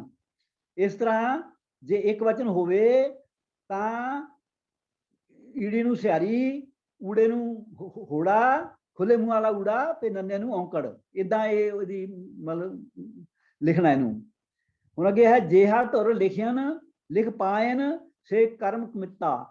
हुण इसे पाए ओन, ईड़ी नूं सिहारी आ गई, ऊड़े नूं होड़ा हो गया, नन्ना, इसदा मतलब है उसने उपाया है। गुरमुख झगड़ चुकाएन इको रव रहा, चुकाएन का मतलब है उसने चुकाया है जी। घट अंतर अमृत रख्योन गुरमुख किसे प्याई, रख्योन का खखे नूं सिहारी आ गई, ऊड़े नूं होड़ा आ गया, नन्ना, इहदा है उसने रखा है। ये चार नियम ने ਤੇ ਅਖੀਰ ਦੇ ਵਿੱਚ ਨੰਨੇ ਨੂੰ ਔਂਕੜ ਹੈਗਾ ਸਾਰਿਆਂ ਦੇ। ਜੇ ਇਸਤਰੀ ਲਿੰਗ ਸ਼ਬਦ ਹੋਣ ਤਾਂ ਅਣ ਤੋਂ ਪਹਿਲਾਂ, ਅਣ ਜਾਂ ਆਉਣ ਤੋਂ ਪਹਿਲਾਂ ਸਿਹਾਰੀ ਬਿਹਾਰੀ ਹੋਏਗੀ, ਜੇ ਪੁਲਿੰਗ ਹੋਵੇ ਤਾਂ ਫਿਰ ਸਿਹਾਰੀ ਹੋਏਗੀ। ਇਹ ਸਾਨੂੰ ਦਿਮਾਗ ਵਿੱਚ ਰੱਖਣਾ ਪਏਗਾ ਤਾਂ ਅਸੀਂ ਸਹੀ ਅਰਥ ਕਰ ਸਕਦੇ ਹਾਂ। ਤੇ ਹੋਰ ਸ਼ਬਦਾਂ ਦੀ ਵੀ ਵਿੱਚੋਂ ਗਾਈਡੈਂਸ ਲੈ ਸਕਦੇ ਹਾਂ ਵੀ ਇਹ ਇੱਕ ਵਚਨ ਹੈ ਜਾਂ ਬਹੁਵਚਨ ਹੈ, ਇਹਦੇ ਕੀ ਅਰਥ ਹੋ ਸਕਦੇ ਨੇ। ਅਗਲਾ ਹੈ ਜੀ 6ਵਾਂ ਪੁਆਇੰਟ, ਹੈ ਔਖਾ ਕੰਮ, ਜੇ ਅਸੀਂ ਬਾਰ-ਬਾਰ ਪੜ੍ਹਦੇ ਰਾਂਗੇ ਤਾਂ ਸਾਨੂੰ ਜ਼ਰੂਰ ਯਾਦ ਹੋ ਜਾਏਗਾ। ਅੱਗੇ ਆ ਗਿਆ ਜੀ, ਜਿਨ੍ਹਾਂ ਕਿਰਿਆਵਾਚੀ ਸ਼ਬਦਾਂ ਦੇ ਅੰਤ ਵਿੱਚ ਗੱਗੇ ਨੂੰ ਔਂਕੜ ਆਉਂਦੀ ਹੈ ਉਹ ਭਵਿੱਖਤ ਕਾਲ, ਭਵਿੱਖਤ ਕਾਲ ਦਾ ਮਤਲਬ ਫਿਊਚਰ ਟੈਂਸ, ਅਨਪੁਰਖ ਦਾ ਮਤਲਬ ਹੈ थर्ड पर्सन एक वचन पुलिंग के अर्थ दिंदे हैं। हाँ जी देखो फिर दोबारा ध्यान नाल सुनिए जी, जिन्ना क्रियावाची शब्दां दे अंत विच गग्गे नूं औंकड़ आउंदी है जी, वो फ्यूचर टेंस हुंदा, भविष्यकाल हुंदा, अनपुरख का मतलब है थर्ड पर्सन हुंदा, एक वचन हुंदा, पुलिंग हुंदा। हुण एग्जाम्पल हैगी जी, बिन नामे पाज लहग निदान, इसे गग्गे नूं औंकड़ है, गग्गे नूं औंकड़ नहीं बोलना हैगा। बिन नामे पाज लहग, लहग का मतलब लहेगा, ਇਹਦਾ मतलब ये बन गया जी। आद जुगादी है पी होग, होग ਦੇ गग्गे ਨੂੰ ਔਂਕੜ आ गई, अर्थ बनेगा होवेगा। इसे गग्गे ਦੇ ਔਂਕੜ ਨੂੰ ਔਂਕੜ नहीं बोलना हैगा, होग ही बोलना है, हालांकि एक क्रिया हैगा। सिर्फ हाहे ਦੇ ਔਂਕੜ ਨੂੰ बोलना जे क्रिया होवे वो भी तां, जे नाउन होवे फिर हाहे ਦੇ ਔਂਕੜ ਨੂੰ, हाहे ਨੂੰ ਔਂਕੜ होवे फिर वो औंकੜ नहीं बोलना। जिवें खूह, खूह ਦੇ ਹਾਹੇ ਨੂੰ, ਖੂਹ ਹਾਹੇ ਨੂੰ ਔਂਕੜ ਹੋਵੇ ਦਾ ਮਤਲਬ ਇੱਕ ਖੂਹ ਹੈ ਜੀ, ਜੇ ਹਾਹੇ ਨੂੰ ਸਿਆਰੀ ਹੋਵੇ ਦਾ ਮਤਲਬ ਖੂਹ ਵਿੱਚ, ਜੇ ਹਾਹਾ ਮੁਕਤਾ ਹੋਵੇ ਫਿਰ ਬਹੁਤੇ ਖੂਹ, ਮਤਲਬ ਇਹਨਾਂ ਸਾਰਿਆਂ ਨੂੰ ਖੂਹੇ ਬੋਲਣਾ, ਖੂਹੇ ਨਹੀਂ ਬੋਲਣਾ, ਖੋਹ ਨਹੀਂ ਬੋਲਣਾ, ਨਾ ਸਿਆਰੀ ਬੋਲਣੀ ਨਾ ਔਂਕੜ ਬੋਲਣਾ। ਜੇ ਨਾਉਨ ਹੋਵੇ ਤਾਂ, ਕੋਈ ਵੀ ਅੱਖਰ ਨਾਉਨ ਹੋਵੇ ਅਖੀਰ 'ਚ ਹਾਹਾ ਵੀ ਹੋਵੇ ਤਾਂ ਉਹਦੇ ਹਾਹੇ ਦੇ ਨਾ ਸਿਆਰੀ ਬੋਲਣੀ ਹੈ ਨਾ ਔਂਕੜ ਬੋਲਣਾ, ਇਹ ਇੱਕ ਨਿਯਮ ਹੈ ਜੀ। ਪਰ ਆਮ ਲੋਕੀ ਹਾਹੇ ਦੇ ਅਖੀਰ 'ਚ ਔਂਕੜ ਹੋਵੇ ਉਹਨੂੰ ਬੋਲਦੇ ਨੇ, ਗਲਤ ਹੈ ਜੀ। ਅੱਗੇ ਆ ਗਿਆ ਜੀ ਸੱਤਵਾਂ ਅੱਖਰ, ਜਿਨ੍ਹਾਂ ਕਿਰਿਆਵਾਚੀ ਸ਼ਬਦਾਂ ਦੇ ਅੰਤ ਵਿੱਚ ਹਾਹੇ ਨੂੰ ਔਂਕੜ ਆਉਂਦਾ, ਕਿਰਿਆਵਾਚੀ ਸ਼ਬਦ ਹੋਵੇ, ਵਰਬ ਹੋਵੇ, ਅਖੀਰ 'ਚ ਹਾਹੇ ਨੂੰ ਔਂਕੜ ਹੋਵੇ, ਉਹਨਾਂ ਦੇ ਜਿਹੜੇ ਅਰਥ ਨੇ ਉਹ ਹੇਠ ਲਿਖੇ ਅਨੁਸਾਰ ਹੁੰਦੇ ਹਨ। ਹੁਣ ਦੇਖੋ ਜੀ, ਵਰਤਮਾਨ ਕਾਲ मतलब प्रेजेंट टेंस, मध्यम पुरख मैंने थर्ड सैकंड पर्सन, जिवें तुसीं, बहुवचन मतलब प्लूरल, अंतर मैल बहु लोभ बहुत झूठे बाहर नहावो काही जियो, इथे नहावो आ गया, हाहे नूं औंकड़ आ गया, इहनूं आपां बोलांगे वावे नूं होड़ा ला के नहावो बोलांगे, हाहे नाभ हो नहीं बोलना हैगा। पहले जदों ये इदां दे शब्द आ जाण, मध्यम पुरख होवे, बहुवचन होवे, किरिया होवे, लास्ट दे अखर हाहे नूं औंकड़ होवे तां ओड़ा हाहे तो जिहड़ा पहला अखर है उस नूं होड़ा लग जांदा, इस नूं बोलांगे आपां नहावो।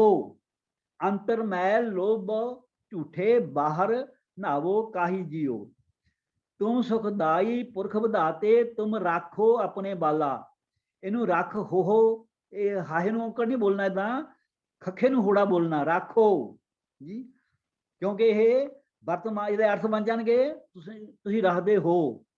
डड्डे डंफ करो क्या प्राणी, जो कुछ हुआ सो सब चलना, इथे करो पाठ करना, कक्का रारा हाहे नूं औंकड़ है, इथे इनू कर हो नहीं पढ़ना, पढ़ना पाठ नहीं करना, इनू कक्का रारे नूं होड़ा करो पाठ पढ़ना है जी। नहावो दा अर्थ है तुसीं नहाउंदे हो, राखो दा अर्थ है तुसीं रखदे हो, करो दा अर्थ है तुसीं करदे हो। इस तरह ये सतवां नियम है जी। अगे आ गया जी भूतकाल मध्यम पुरख एक वचन, भूतकाल का मतलब पास्ट टेंस होवे, मध्यम पुरख का मतलब है सैकंड पर्सन होवे, एक वचन का मतलब सिंगुलर होवे। इहदे विच कक्के काम क्रोध भरम्यों मूड़े ममता लागे तुद बिसरिया, इथे इहदे हाहे तो पहला ना ऊड़े नूं होड़ा आ जांदा, फिर यह मध्यम पुरख एक वचन फिर पास्ट टेंस बन जाता जी। भरम्यों का मतलब है तू भरमिया, जल तत्ते तामस जलियो मूड़े थथे थान भ्रिष्ट हुआ, जलियो का मतलब है तू जलिया, पास्ट टेंस बन गया जी। इसी तरह खुआयो तू खुंजाया है, डोबो तू डुबा, ये है जी सतवां नियम। अठवां नियम हैगा जी, ये आपां पढ़ रहे हैं भी ये औंकड़ क्यों लग्या जी, ਇਹਦੇ अर्थ की बनते ने, गुरबाणी नूं किद्दां ਇਹਦੇ अर्थ करने ने गुरबाणी दे। अगे 8वां नियम हैगा जी, जिन्हां क्रियावाची शब्दां दे अंत विच औ आउंदा है उन्हां दे अर्थ अगे लिखे अनुसार हन। आड़ा ऊड़े नूं होड़ा, ये नियम हैगा जी। भूतकाल अन्य पुरख एक वचन, अन्य पुरख मतलब थर्ड पर्सन सिंगुलर, भूतकाल पास्ट टेंस। प्रेम ठगौरी जिनको पाई तिन रस पियो भारी, ਭਾਰੀ। इथे पीओ आ गया, लास्ट ਦੇ ਵਿੱਚ ਆੜਾ ਤੇ ਊੜੇ ਨੂੰ ਹੋੜਾ, पीओ जी। ਇਹਨੂੰ पीओ ਪਾਠ ਕਰਾਂਗੇ। मैंने पीता, साध संके पासे परियो जन नानक हर रस पाया। इसे परिया का मतलब है पिया। तैं पढ़ियो एक मन, तैं पढ़ियो एक मन धरियो एक कर एक पछाणियो। इसे धरियो पाठ करना हैगा जी। ਇਹਦਾ मतलब तैं तुसीं धरिया जी। आप कल मैं रिमूव करता पुरख सो जाने जिन किछ कियो। कियो मैंने कीता जी। आप नरैन कला धार जग में परवरियो। ये हैगा जी 8वां नियम। अगे आ गया जी, जिन्हां शब्दां दे क्रियावाची शब्द होण, वर्ब होण, उन्हां दे अखीरले अखर नूं ਊੜਾ ਲੱਗਿਆ ਹੋਵੇ, ਊੜੇ ਨੂੰ ਹੋੜਾ ਹੋਵੇ, ਨਾ ਔਂਕੜ ਹੋਵੇ, ਸੌਰੀ।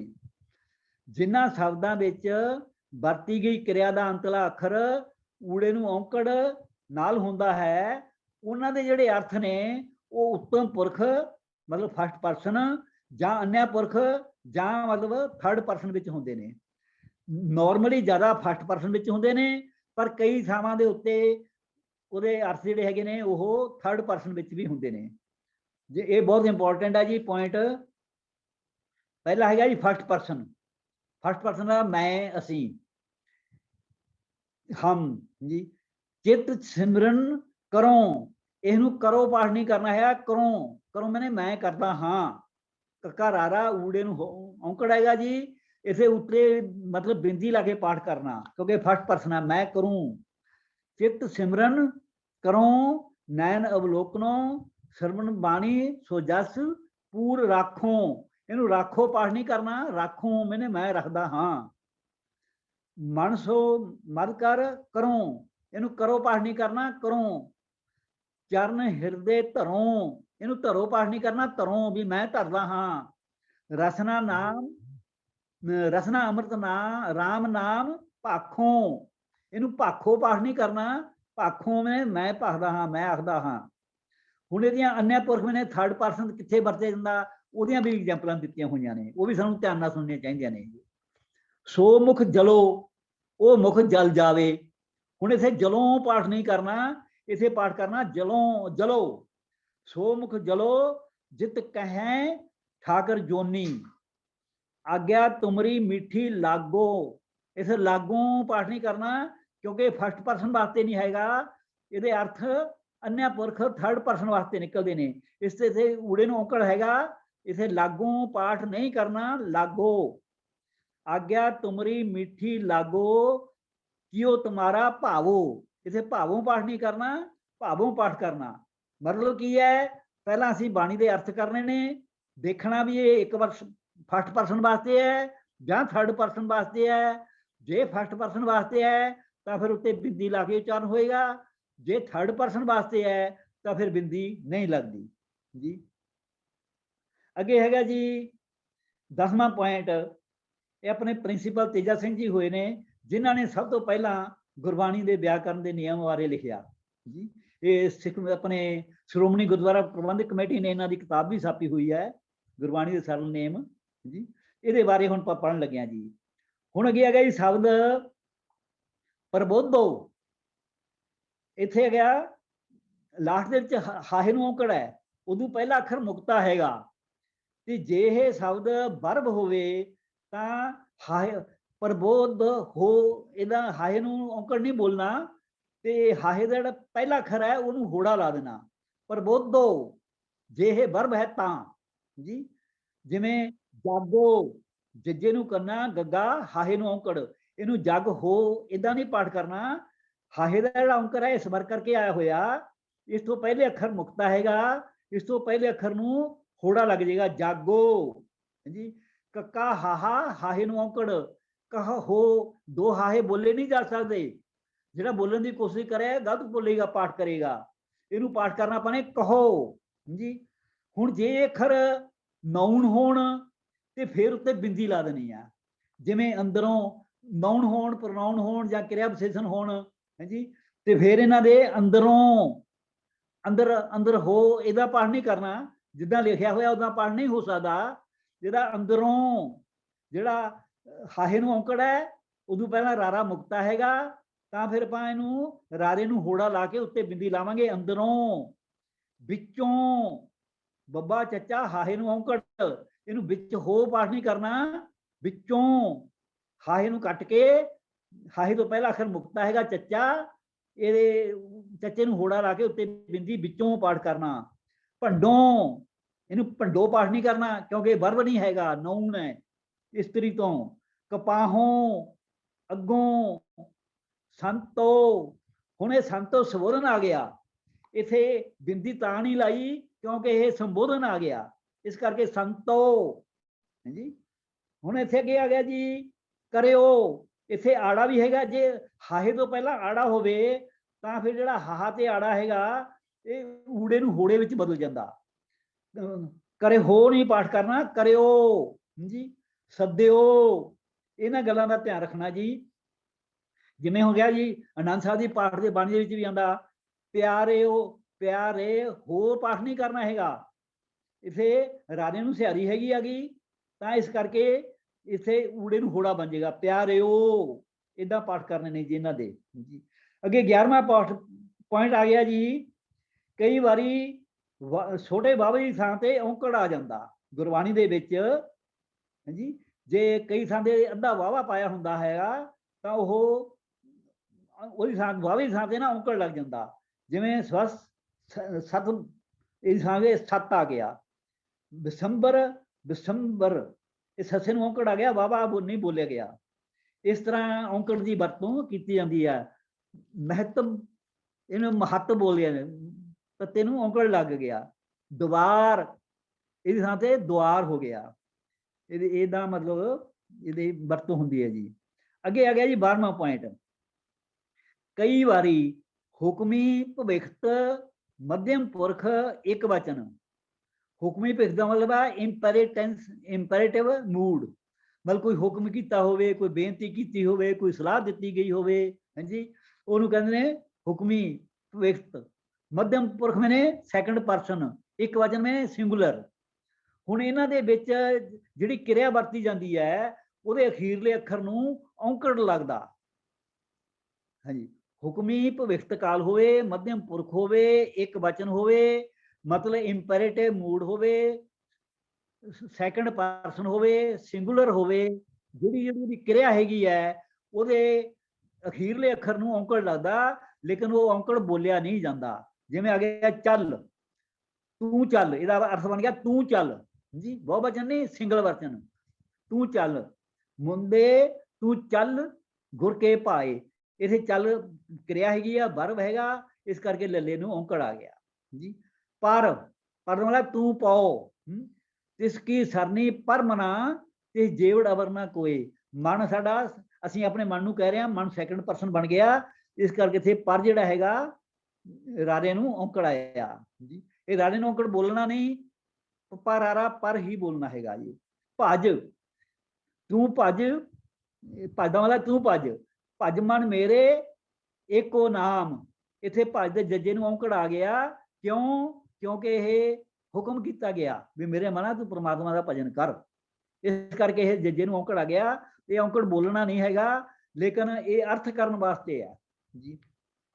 ਇਸ ਤਰ੍ਹਾਂ ਹੋਰ ਬਹੁਤ ਐਗਜ਼ਾਮਪਲਾਂ ਨੇ, ਉੱਤਰ, ਉੱਚਰ, ਉਧਰ, ਆਓ, ਆਖ, ਸਿਉ, ਸੋ, ਸੌ, ਸਿੱਖ, ਸਮਝ, ਸੰਮਲ, ਹੋ, ਹਰ, ਕਹੋ, ਕਹਿ। ਇਹਨੂੰ ਕਹੋ ਨਹੀਂ ਪੜ੍ਹਨਾ, ਇਹਨੂੰ ਹਾਂਜੀ ਇਹ ਵੀ ਧਿਆਨ ਰੱਖਣਾ, ਇਹਨੂੰ ਕਹੋ ਨਹੀਂ ਪੜ੍ਹਨਾ, ਕਹਿ ਪੜ੍ਹਨਾ ਹੈਗਾ। ਕੱਢ, ਖੋ, ਗਰਭ, ਘੱਤ, ਘੱਟ, ਚਾਖ, ਚੱਲ, ਚਾਲ, ਜਿਉ। ਹੁਣ ਇਹ ਜਿਉ ਹੈ, ਜੇ ਊੜੇ ਨੂੰ ਔਂਕੜ ਹੋਵੇ ਇਹ ਹਮੇਸ਼ਾ ਬੋਲਣਾ ਹੀ ਬੋਲਣਾ ਜੀ।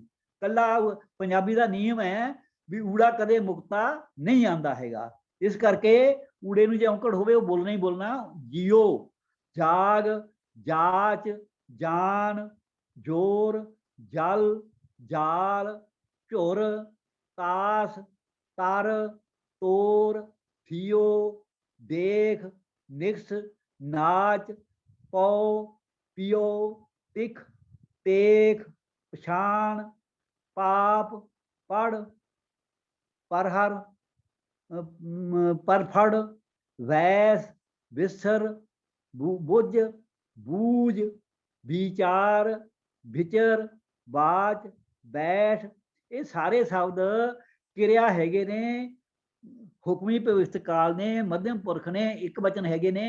इस करके इन्हां सारिਆਂ ਦੇ ਨਾਲ ਅਖੀਰਲੇ ਜਿਹੜੀ ਕਿਰਿਆ ਹੈਗੀ ਹੈ, ਇਹਨਾਂ ਸਾਰਿਆਂ ਦੇ ਨਾਲ ਅਖੀਰਲੇ ਅੱਖਰ ਨੂੰ ਔਂਕੜ ਆ ਗਿਆ। ਉਹ ਔਂਕੜ ਬੋਲਣਾ ਨਹੀਂ ਹੈਗਾ ਜੀ। ਅੱਗੇ ਆ ਗਿਆ ਜੀ 13ਵਾਂ ਪੁਆਇੰਟ। ਗੁਰਬਾਣੀ ਵਿੱਚ ਕੁਝ ਸ਼ਬਦ ਅਜਿਹੇ ਹਨ ਜਿਨ੍ਹਾਂ ਨੂੰ ਦੋ ਦੋ ਮਾਤਰਾ ਲੱਗੀਆਂ ਹੁੰਦੀਆਂ ਨੇ, ਹੋੜਾ ਵੀ ਲੱਗਿਆ ਹੁੰਦਾ ਤੇ ਔਂਕੜ ਵੀ ਹੁੰਦਾ। ਹੁਣ ਉਹ ਇੱਕ ਮਾਤਰਾ ਠੀਕ ਹੁੰਦੀ ਹੈ ਤੇ ਜੇ ਉਹ ਠੀਕ ਮਾਤਰਾ ਬੋਲੀ ਜਾਵੇ ਤਾਂ ਉਹਦਾ ਕਾਵ ਤੋਲ ਪੂਰਾ ਨਹੀਂ ਬੈਠਦਾ। ਤੇ ਜੇ ਹੁਣ ਮਾਤਰਾ ਘਟਾਉਣੀ ਹੈ ਤਾਂ ਔਂਕੜ ਬੋਲਣਾ, ਜੇ ਮਾਤਰਾ ਵਧਾਉਣੀ ਹੈ ਤਾਂ ਹੋੜਾ ਬੋਲਣਾ। ਮਤਲਬ ਜਿਹੜੀ ਮਾਤਰਾ ਠੀਕ ਹੈਗੀ ਆ ਉਹ ਨਹੀਂ ਬੋਲਣੀ, ਜਿਹੜੀ ਗਲਤ ਮਾਤਰਾ ਹੈਗੀ ਆ ਉਹ ਬੋਲਣੀ ਹੈ। ਫਰਜ਼ ਕਰੋ ਹੁਣ ਆਪਾਂ ਕਹਿ ਰਹੇ ਹਾਂ ਨੇ ਗੋਬਿੰਦ ਕਹਿ ਰਹੇ ਹਾਂ ਆਪਾਂ, ਹੁਣ ਆਪਣੇ ਦਿਮਾਗ ਨਾਲ ਇਹ ਸੋਚਣਾ ਵੀ ਅਸਲੀ ਮਾਤਰਾ ਹੋੜਾ ਹੈਗਾ ਜਾਂ ਔਂਕੜ ਹੈਗਾ। ਇਥੇ ਗੱਗੇ ਨੂੰ ਹੋੜਾ ਵੀ ਲੱਗਿਆ ਹੋਇਆ, ਗੱਗੇ ਨੂੰ ਔਂਕੜ ਵੀ ਲੱਗਿਆ ਹੋਇਆ। ਹੁਣ ਆਪਣੇ ਹੋੜਾ ਅਸਲੀ ਮਾਤਰਾ, ਜੇ ਜਿਹੜੀ ਪੰਕਤੀ ਵਿੱਚ ਇਹ ਸ਼ਬਦ ਆ ਗਿਆ ਗੋਬਿੰਦ, ਨਾਲੇ ਔਂਕੜ ਲੱਗਿਆ ਨਾਲੇ ਹੋੜਾ ਲੱਗਿਆ ਹੋਇਆ, ਤੇ ਜੇ ਆਪਾਂ ਅਸਲੀ ਮਾਤਰਾ ਪੜਾਂਗੇ ਗੋਬਿੰਦ ਤਾਂ ਇੱਕ ਮਾਤਰਾ ਵੱਧ ਜਾਂਦੀ ਹੈ। ਉਹਦਾ ਕਾਵ ਤੋਲ ਪੂਰਾ ਕਰਨ ਦੇ ਲਈ, ਇੱਕ ਮਾਤਰਾ ਘਟਾਉਣ ਦੇ ਲਈ ਗੱਗੇ ਨੂੰ ਹੋੜਾ ਔਂਕੜ ਬੋਲਣਾ, ਅਸਲੀ ਮਾਤਰਾ ਨਹੀਂ ਬੋਲਣੀ। ਜੇ ਮਾਤਰਾ ਵਧਾਉਣੀ ਹੋਵੇ ਤਾਂ ਹੋੜਾ ਬੋਲਣਾ, ਜੇ ਮਾਤਰਾ ਘਟਾਉਣੀ ਹੋਵੇ ਤਾਂ ਔਂਕੜ ਬੋਲਣਾ। ਇਹ ਇਦਾਂ ਵੀ ਔਂਕੜ ਦੀ ਵਰਤੋਂ ਗੁਰਬਾਣੀ ਵਿੱਚ ਕੀਤੀ ਗਈ ਹੈ ਜੀ। ਅੱਗੇ ਆ ਗਿਆ ਜੀ 14ਵਾਂ ਪੁਆਇੰਟ। ਆਪਣੇ ਕੋਲ ਟਾਈਮ ਬਹੁਤ ਥੋੜਾ ਘੱਟ ਰਹੇਗਾ, ਥੋੜਾ ਜਲਦੀ ਕਰੀਏ ਜੀ। ਲਹਿੰਦੀ ਪੰਜਾਬੀ ਦੇ ਵਰਤੇ ਗਏ ਕਿਰਿਆਵਾਚੀ ਸ਼ਬਦ ਜਿਨ੍ਹਾਂ ਦੇ ਅੰਤਲੇ ਅੱਖਰ ਨੂੰ ਮੰਮੇ ਨੂੰ ਔਂਕੜ ਲੱਗਿਆ ਹੁੰਦਾ ਹੈ, ਉਹ ਉੱਤਮ ਪੁਰਖ, ਮੰਮੇ ਨੂੰ ਔਂਕੜ ਹੋਏ, ਲਾਸਟ ਦੇ ਵਿੱਚ ਕਿਰਿਆ ਹੋਵੇ, ਹੈ ਜੀ। ਉੱਤਮ ਪੁਰਖ ਇੱਕ ਵਚਨ ਭੂਤਕਾਲ ਪਾਸਟ ਟੈਂਸ ਦੇ ਲਖਾਇਕ ਹੁੰਦੇ ਹਨ। ਜਿਵੇਂ ਲੱਦਮ, ਲੱਦਮ ਮੈਨੇ ਮੈਂ ਲੱਦਾ, ਭਨ ਪਿਹਾਵਲੇ ਇੱਕ ਸਾਥੀ ਲੱਦਮ, ਲੱਦਮ ਦੇ ਮੰਮੇ ਨੂੰ ਔਂਕੜ ਆ ਗਈ ਤੇ ਇਹ ਇਹਦਾ ਮਤਲਬ ਹੈ ਮੈਂ ਲੱਦਾ। ਡਿੱਠਮ ਮੈਂ ਡਿੱਠਾ, ਟੈਂਡੇ ਸਿਮਰਨ ਹਬ ਕਿਸ ਲੱਦਮ, ਵਿਖਮ ਨਾ ਡਿੱਠਮ ਕੋਈ। ਦਿਸਮ ਮੈਨੂੰ ਦਿਸਿਆ, ਪਖੰਦੜੋ ਕੀ ਭੁੱਲ, ਤੁਮਾ ਦਿਸਮ ਸੋਹਣਾ। ਇਸ ਤਰ੍ਹਾਂ ਜੀ ਅੱਗੇ ਥੋੜਾ ਆਪਾਂ ਟਾਈਮ ਬਹੁਤ ਘੱਟ ਰਹਿ ਗਿਆ ਤੇ ਥੋੜਾ ਜਲਦੀ ਕਰਾਂਗੇ। 15 ਨੰਬਰ ਲੈ ਲਓ ਜੀ। ਜਿਹੜੇ ਅੱਖਰ ਸੱਸੇ ਨਾਲ ਸਮਾਪਤ ਹੁੰਦੇ ਨੇ, ਸੱਸੇ ਦੇ ਔਂਕੜ ਨਾਲ ਸਮਾਪਤ ਹੁੰਦੇ ਨੇ, ਉਹਨਾਂ ਦੇ ਜਿਹੜੇ ਅਰਥ ਹੁੰਦੇ ਨੇ ਉਹ ਭੂਤਕਾਲ ਵਿੱਚ ਕੀਤੇ ਜਾਂਦੇ ਨੇ। ਜਿਵੇਂ ਸਦੋਸ, ਉਸ ਨੂੰ ਸੋਧਿਆ, ਪਰਖਿਆ, ਜਾਂ ਸਦੋਸ ਤਾਂ ਲਹਿਣਾ ਟਕਿਉਣ। ਦਿਤੋਸ, ਉਸ ਨੂੰ ਦਿੱਤਾ, ਸਹਿ ਟਿੱਕਾ, ਦਿਤੋਸ ਜਿਉਂਦੇ। ਮਤਲਬ ਇਹ ਹੈ ਵੀ ਕਿਹੜਾ ਅੱਖਰ ਹੈ ਅਖੀਰ ਦੇ ਵਿੱਚ, ਕਿਹੜੀ ਵਰਬ ਹੈ, ਉਹਨੂੰ ਕੀ ਮਾਤਰਾ ਲੱਗੀ ਹੋਈ ਹੈ, ਉਹਦੇ ਅਰਥ ਕੀ ਬਣਨਗੇ। ਤੇ ਗੁਰਬਾਣੀ ਦੀ ਸਮਝ ਸਾਨੂੰ ਤਾਂਹੀਓ ਆਏਗੀ ਜੇ ਸਾਨੂੰ ਇਹਨਾਂ ਦੇ ਨਿਯਮਾਂ ਦਾ ਪਤਾ ਹੋਏਗਾ। ਅੱਗੇ ਆ ਗਿਆ ਜੀ 16ਵਾਂ ਪੁਆਇੰਟ। ਇਹ ਲਾਸਟ ਪੁਆਇੰਟ ਹੈ, ਇਹ ਵੀ ਬੜਾ ਇੰਪੋਰਟੈਂਟ ਹੈ। ਹੁਣ ਇਹਦੇ ਵਿੱਚ ਅੱਖਰ ਹੈਗੇ ਨੇ ਜਿਸ, ਤਿਸ, ਕਿਸ, ਇਸ, ਉਸ, ਹੈ ਜੀ, ਇਦਾਂ ਦੇ ਸ਼ਬਦ ਨੇ। ਇਹ ਇੱਕ ਵਚਨ ਹੁੰਦੇ ਨੇ ਸਾਰੇ, ਹੈ ਜੀ। ਕਿਸੇ ਪੁਲਿੰਗ ਨਾਮ ਦੀ ਥਾਂ ਤੇ ਵਰਤੇ ਜਾਣ, ਭਾਵੇਂ ਇਸਤਰੀ ਲਿੰਗ ਨਾਮ ਦੀ ਥਾਂ ਤੇ ਵਰਤੇ ਜਾਣ, ਇਹਨਾਂ ਦਾ ਅੰਤਲਾ ਔਂਕੜ ਕਾਇਮ ਰਹਿੰਦਾ। ਹੁਣ ਇਹਨੂੰ ਫਿਰ ਦੁਬਾਰਾ ਸਮਝੋ, ਜਲਦਬਾਜ਼ੀ ਕਰਨ ਦੀ ਲੋੜ ਨਹੀਂ ਹੈਗੀ। ਜਿਸ ਹੋਵੇ, ਤਿਸ ਹੋਵੇ, ਕਿਸ ਹੋਵੇ, ਇਸ ਹੋਵੇ, ਇਹ ਕਿਸੇ ਨਾਂ ਦੀ ਥਾਂ ਤੇ ਵਰਤੇ ਜਾਣ, ਚਾਹੇ ਉਹ ਪੁਲਿੰਗ ਹੋਵੇ ਚਾਹੇ ਉਹ ਇਸਤਰੀ ਲਿੰਗ ਹੋਵੇ, ਇਹਨਾਂ ਦਾ ਔਂਕੜ ਨਹੀਂ ਉਤਰਦਾ। ਹੁਣ ਐਗਜ਼ਾਮਪਲ ਹੈਗੀ ਹੈ, ਕਿਸ ਵੇਖਾਂ ਨਾਹੀ ਕੋ ਦੂਜਾ। ਕਿਸ, ਕਿਸ ਵੇਖਾਂ, ਮੈਂ ਕਿਸ ਨੂੰ ਵੇਖਾਂ, ਕੋਈ ਦੂਜਾ ਹੋਰ ਹੈ ਹੀ ਨਹੀਂ। ਇੱਥੇ ਕਿਸ ਦਾ ਔਂਕੜ ਨਹੀਂ ਉਤਰਿਆ ਹੈਗਾ, ਇਹ ਪੁਲਿੰਗ ਵਾਸਤੇ ਆਇਆ ਹੋਇਆ, ਪਰਮਾਤਮਾ ਵਾਸਤੇ ਆਇਆ ਹੋਇਆ। ਹੁਣ ਜੇ ਨਾਮ ਦੀ ਥਾਂ ਤੇ ਆਖਿਆ, ਥਾਂ ਤੇ ਬਤਿਆ, ਜਿਸ ਰਾਖੈ ਤਿਸ ਕੋਈ ਨਾ ਮਾਰੇ, ਜਿਸ ਬੰਦੇ ਨੂੰ ਪਰਮਾਤਮਾ ਰੱਖਦਾ ਉਹਨੂੰ ਕੋਈ ਮਾਰ ਨਹੀਂ ਸਕਦਾ। ਇੱਥੇ ਨਾਮ ਦੀ ਥਾਂ ਤੇ ਆ ਗਿਆ। ਹੁਣ ਇਸਤਰੀ ਲਿੰਗ ਦੀ ਥਾਂ ਤੇ ਕਿਵੇਂ ਆ ਗਿਆ, ਜੋ ਇਸ ਮਾਰੇ ਸੋਈ ਸੂਰਾ। ਇਸ ਦੇ ਸੱਸੇ ਨੂੰ ਔਂਕੜ ਆ ਗਈ, ਉਤਰੀ ਨਹੀਂ ਹੈਗੀ, ਉਹ ਇਹ ਆ ਗਿਆ ਦੁਰਦਾ ਬਾਰੇ ਆ ਗਿਆ ਇਹ। ਇਸ ਕਰਕੇ ਚਾਹੇ ਇਹ ਬਹੁ ਵਚਨ ਵਾਸਤੇ ਆਵੇ, ਚਾਹੇ ਇੱਕ ਵਚਨ ਵਾਸਤੇ ਆਵੇ, ਚਾਹੇ ਇਸਤਰੀ ਲਿੰਗ ਵਾਸਤੇ ਆਵੇ, ਇਹ ਜਿਹੜੇ ਅੱਖਰ ਨੇ ਜਿਸ, ਤਿਸ, ਕਿਸ, ਤਿਸ, ਇਹਨਾਂ ਦਾ ਔਂਕੜ नहीं उतरदा। ये जरा ध्यान रखना। कई बार ਅਸੀਂ सवाल करते हैं जी इत्थे औंकड़ क्यों लिखिया होया, कोई सानू ये पता होवेगा तां ਅਸੀਂ ਇਹਦਾ जवाब दे सकते हैं, नहीं नहीं सही जवाब दे सकते। ਅੱਗੇ ਆ ਗਿਆ ਜੀ ਇਹਦਾ ਆੜਾ ਭਾਗ। ਜੇ ਇਹਨਾਂ ਸ਼ਬਦਾਂ ਦੇ ਨਾਲ ਸੰਬੰਧ ਕੀ ਪਦ ਕਾ ਕੇ ਕੀ ਦਾ ਦੇ ਦੀ ਕੈ ਦੈ ਤੇ ਕੋ ਨੋ ਨੋ ਇਹਨਾਂ ਚੋਂ ਕੋਈ ਵੀ ਅੱਖਰ ਵਰਤਿਆ ਜਾਵੇ ਤਾਂ ਇਹਨਾਂ ਦਾ ਅੰਤਲਾ ਅੱਖਰ ਔਂਕੜ ਉੱਤਰ ਜਾਂਦਾ। ਹੁਣ ਜਿਸ ਹੋਵੇ ਤਿਸ ਹੋਵੇ ਕਿਸ ਹੋਵੇ ਇਸ ਹੋਵੇ, ਜੇ ਇਦੋਂ ਬਾਅਦ ਕੋਈ ਸੰਬੰਧ ਕੀ ਅੱਖਰ ਆ ਜਾਵੇ ਕਾ ਕੇ ਕੀ ਦਾਦੇ ਦੀ ਕੈ ਦੈ ਤੇ ਕੋ ਨੋ ਨੋ ਇਹਨਾਂ ਚੋਂ ਕੋਈ ਵੀ ਅੱਖਰ ਵਰਤਿਆ ਜਾਵੇ ਤਾਂ ਇਹਨਾਂ ਦਾ ਅਖੀਰਲਾ ਅੱਖਰ ਨੂੰ ਔਂਕੜ ਉੱਤਰ ਜਾਂਦਾ। ਫਾਰ ਐਗਜ਼ਾਮਪਲ ਜਿਸ ਕੋ ਸਤਿਗੁਰ ਮੇਲ ਮਿਲਾਏ ਤਿਸ ਚੂਕਾ ਜਮ ਪੈ ਭਾਰਾ ਹੈ। ਜਿਸ ਕੋ ਹੁਣ ਜਿਸ ਦੇ ਬਾਅਦ ਕੌ ਆ ਗਿਆ ਕਕਾ ਊੜੇ ਨੂੰ ਔਂਕੜ, ਇਹ ਜਿਸ ਦੀ ਸੱਸੇ ਦੀ ਔਂਕੜ ਉੱਤਰ ਗਈ ਜੀ। जिसका कार्य तिन ही किया मानस क्या बेचारा राम। ਹੁਣ ਜਿਸ ਤੋਂ ਬਾਅਦ ਕਾ ਆ ਗਿਆ ਜਿਸ ਦਾ ਸੱਸਾ ਮੁਕਤਾ ਬਣ ਗਿਆ, ਔਂਕੜ ਉੱਤਰ ਗਿਆ। ਤਿਸਕੇ ਭਾਣੇ ਕੋਈ ਨਾ ਭੂਲਾ ਜਿਸ ਸਗਲੋ ਬ੍ਰਹਮ ਪਸਾਤਾ। ਤਿਸ ਕੈ, ਕੈ ਤੋਂ ਪਹਿਲਾਂ ਤਿਸ ਹੈਗਾ, ਤਿਸ ਦਾ ਸੱਸਾ ਮੁਕਤਾ ਆ ਗਿਆ। ਬੁਰਾ ਭਲਾ ਕਹੋ ਕਿਸ ਨੂੰ ਕਹੀਏ ਸਗਲੇ ਜੀ ਤੁਮਾਰੇ। ਕਿਸ ਤੋਂ ਬਾਅਦ ਨੋ ਆ ਗਿਆ, ਕਿਸ ਦਾ ਸੱਸਾ ਮੁਕਤਾ ਆ ਗਿਆ। ਤਿਸ ਦਾ ਪੁੱਠਾ ਹੋਵੇ ਸੇਖ। ਤਿਸ ਤੋਂ ਬਾਅਦ ਦਾ ਆ ਗਿਆ, ਸੰਬੰਧ ਕੀ ਅੱਖਰ ਆ ਗਿਆ, ਤਿਸ ਦਾ ਸੱਸਾ ਮੁਕਤਾ ਆ ਗਿਆ। ਜਿਸ ਨੌ ਆਪ ਦਿਆਲ ਹੋਏ ਸੋ ਗੁਰਮੁਖ ਨਾਮ ਸਮਾਏ। ਜਿਸ ਤੋਂ ਬਾਅਦ ਨੌ ਆ ਗਿਆ, ਨੌ ਤੇ ਕਿਉਂਕਿ ਇਹ ਸੰਬੰਧ ਕੀ ਅੱਖਰ ਹੈ ਨੌ ਤਾਂ ਇਹਦੇ ਸੱਸਾ ਮੁਕਤਾ ਆ ਗਿਆ। ਤਿਸ ਦੀ ਬੂਝੇ ਜੇ ਗੁਰ ਸ਼ਬਦ ਕਮਾਏ। ਤਿਸ ਦੀ ਬੂਝੇ, ਤਿਸ ਤੋਂ ਬਾਅਦ ਦੀ ਆ ਗਿਆ, ਤਿਸ ਦਾ ਸੱਸਾ ਮੁਕਤਾ ਆ ਗਿਆ। ਹੁਣ ਸਾਨੂੰ ਨਾ ਗੁਰਬਾਣੀ ਬਾਰੇ ਸ਼ਬਦ ਭੇਦ ਦਾ ਪੂਰਾ ਗਿਆਨ ਹੋਣਾ ਚਾਹੀਦਾ ਵੀ ਪ੍ਰਣਾਉ ਕੀ ਹੁੰਦਾ, ਵਿਸ਼ੇਸ਼ਣ ਕੀ ਹੁੰਦਾ। ਇਹ ਜਿਹੜੇ ਜਿਸ ਤਿਸ ਕਿਸ ਜੇ ਤਾਂ ਇਹ ਇਕੱਲੇ ਆ ਜਾਣ, ਇਹ ਤੋਂ ਬਾਅਦ ਕੋਈ ਨਾਮ ਨਾ ਹੋਵੇ ਫਿਰ ਤਾਂ ਇਹ ਬਣ ਗਏ ਪ੍ਰਣਾਉ। ਜੇ ਇਹਨਾਂ ਸ਼ਬਦਾਂ ਤੋਂ ਬਾਅਦ ਜਿਸ ਤਿਸ ਕਿਸ ਇਸ ਜੇ ਇਹ ਤੋਂ ਬਾਅਦ ਕੋਈ ਨੌ ਆ ਜਾਵੇ ਫਿਰ ਇਹ ਵਿਸ਼ੇਸ਼ਣ ਬਣ ਜਾਂਦੇ ਨੇ। ਹੁਣ ਜੇ ਇਹ ਅੱਖਰ ਵਿਸ਼ੇਸ਼ਣ ਹੋਣ, ਹੁਣ ਉਹਨਾਂ ਦੀ ਗੱਲ ਹੋ ਰਹੀ ਹੈ ਈੜੀ ਭਾਗ ਦੇ ਵਿੱਚ, ਪਰ ਜਦੋਂ ਇਹ ਸ਼ਬਦ ਪ੍ਰਣਾਮੀ ਵਿਸ਼ੇਸ਼ਣ ਹੋਣ ਤਾਂ ਕਾ ਕੇ ਕੀ ਆਦਿਕ ਦੇ ਵਰਤਿਆਂ ਇਹਨਾਂ ਦਾ ਅੰਤਲਾ ਔਂਕੜ ਨਹੀਂ ਹਟਦਾ। ਹਾਂਜੀ, ਜਿਸ ਤਿਸ ਕਿਸ ਤਿਸ ਜੇ ਇਹ ਵਿਸ਼ੇਸ਼ਣ ਹੋਣ, ਪ੍ਰਣਾਮੀ ਵਿਸ਼ੇਸ਼ਣ ਹੋਣ ਤਾਂ ਫਿਰ ਇਹਨਾਂ ਦੇ ਬਾਅਦ ਚਾਹੇ ਦਾ ਲਾ ਲਓ, ਕਾ ਲਾ ਲਓ, ਕੇ ਲਾ ਲਓ, ਜੋ ਮਰਜ਼ੀ ਲਾ ਲਓ, ਫਿਰ ਇਹਨਾਂ ਦਾ ਔਂਕੜ ਨਹੀਂ ਲੈਂਦਾ। ਫਿਰ ਜਿਹੜੇ ਨਾਮ ਦੇ ਨਾਲ ਆਏ ਨੇ ਉਹ ਨਾਮ ਦਾ ਔਂਕੜ ਉੱਤਰ ਜਾਏਗਾ। ਜਿਵੇਂ ਇਸ ਮਨ ਤੇ, ਹੁਣ ਮਨ ਨਾਉਣ ਹੈ, ਮਨ ਦਾ ਜਿਹੜਾ ਇਸ ਬਣ ਗਿਆ ਪ੍ਰਣਾਮੀ ਵਿਸ਼ੇਸ਼ਣ ਬਣ ਗਿਆ, ਪਰ ਇਸ ਦਾ ਔਂਕੜ ਨਹੀਂ ਉਤਰਿਆ ਹੈਗਾ, ਮਨ ਦਾ ਉਤਰ ਗਿਆ। ਇਹ ਜਿਹੜਾ ਧਿਆਨ ਰੱਖਣਾ ਪਏਗਾ, ਦਿਮਾਗ 'ਚ ਬਿਠਾਉਣਾ ਪਏਗਾ। ਵਾਰ-ਵਾਰ ਸਾਨੂੰ ਕਿਤਾਬਾਂ ਪੜ੍ਹਨੀਆਂ ਪੈਣਗੀਆਂ। ਮੈਂ ਤਾਂ ਇਹੀ ਬੇਨਤੀ ਕਰਦਾ ਵੀ ਸਾਰੇ ਬੰਦੇ 2 ਸਾਲਾ ਕੋਰਸ ਕਰੋ, ਇਹਨੂੰ ਇੱਕ ਕਿਤਾਬ ਉਹਦੇ ਵਿੱਚ ਆਏਗੀ, ਇਹਨੂੰ ਚੰਗੀ ਤਰ੍ਹਾਂ ਪੜ੍ਹੋ ਤਾਂ ਸਾਨੂੰ ਪਤਾ ਲੱਗੇਗਾ। ਇੱਕ ਵਾਰੀ ਪੜ੍ਹਨ ਨਾਲ ਗੱਲ ਨਹੀਂ ਬਣਦੀ ਹੈਗੀ। ਅਸੀਂ ਅੱਜ ਪੜ੍ਹ ਲਾਂਗੇ, ਕੱਲ ਨੂੰ ਭੁੱਲ ਜਾਵਾਂਗੇ। ਇਹਨੂੰ ਬਾਰ-ਬਾਰ ਪੜ੍ਹਾਂਗੇ। ਜੋ ਮੈਂ ਹੁਣ ਕਹਾਂ ਜੀ ਤੁਹਾਡੇ ਪਿਤਾ ਦਾ ਨਾਂ ਕੀ ਹੈ, ਤੁਸੀਂ ਕਹੋ ਜੀ ਫਲਾਣਾ ਸਿੰਘ ਜੀ ਹੈ ਜੀ। ਜੇ ਮੈਂ ਕਹਾਂ ਫਲਾਣੀ ਜੀ ਕਹੋਗੇ ਜੀ ਤੁਹਾਨੂੰ ਪਤਾ ਨਹੀਂ, ਇਹਦਾ ਕਦੇ ਯਾਦ ਨਹੀਂ ਆਈ। ਜਿਹੜੀ ਚੀਜ਼ ਅਸੀਂ ਬਾਰ-ਬਾਰ ਪੜ੍ਹ ਲੈਂਦੇ ਉਹ ਸਾਨੂੰ ਯਾਦ ਰਹਿ ਜਾਂਦੀ ਹੈ। ਜਿਹੜੀ ਚੀਜ਼ ਅਸੀਂ ਕਦੇ-ਕਦੇ ਪੜ੍ਹਦੇ ਹਾਂ ਅਸੀਂ ਭੁੱਲ ਜਾਂਦੇ ਹਾਂ, 6 ਮਹੀਨਿਆਂ ਬਾਅਦ ਭੁੱਲ ਜਾਵਾਂਗੇ। ਇਵੇਂ ਜ਼ਿਕਰ ਗੁਰਬਾਣੀ ਹੈ, ਬਹੁਤ ਔਖੀ ਹੈ।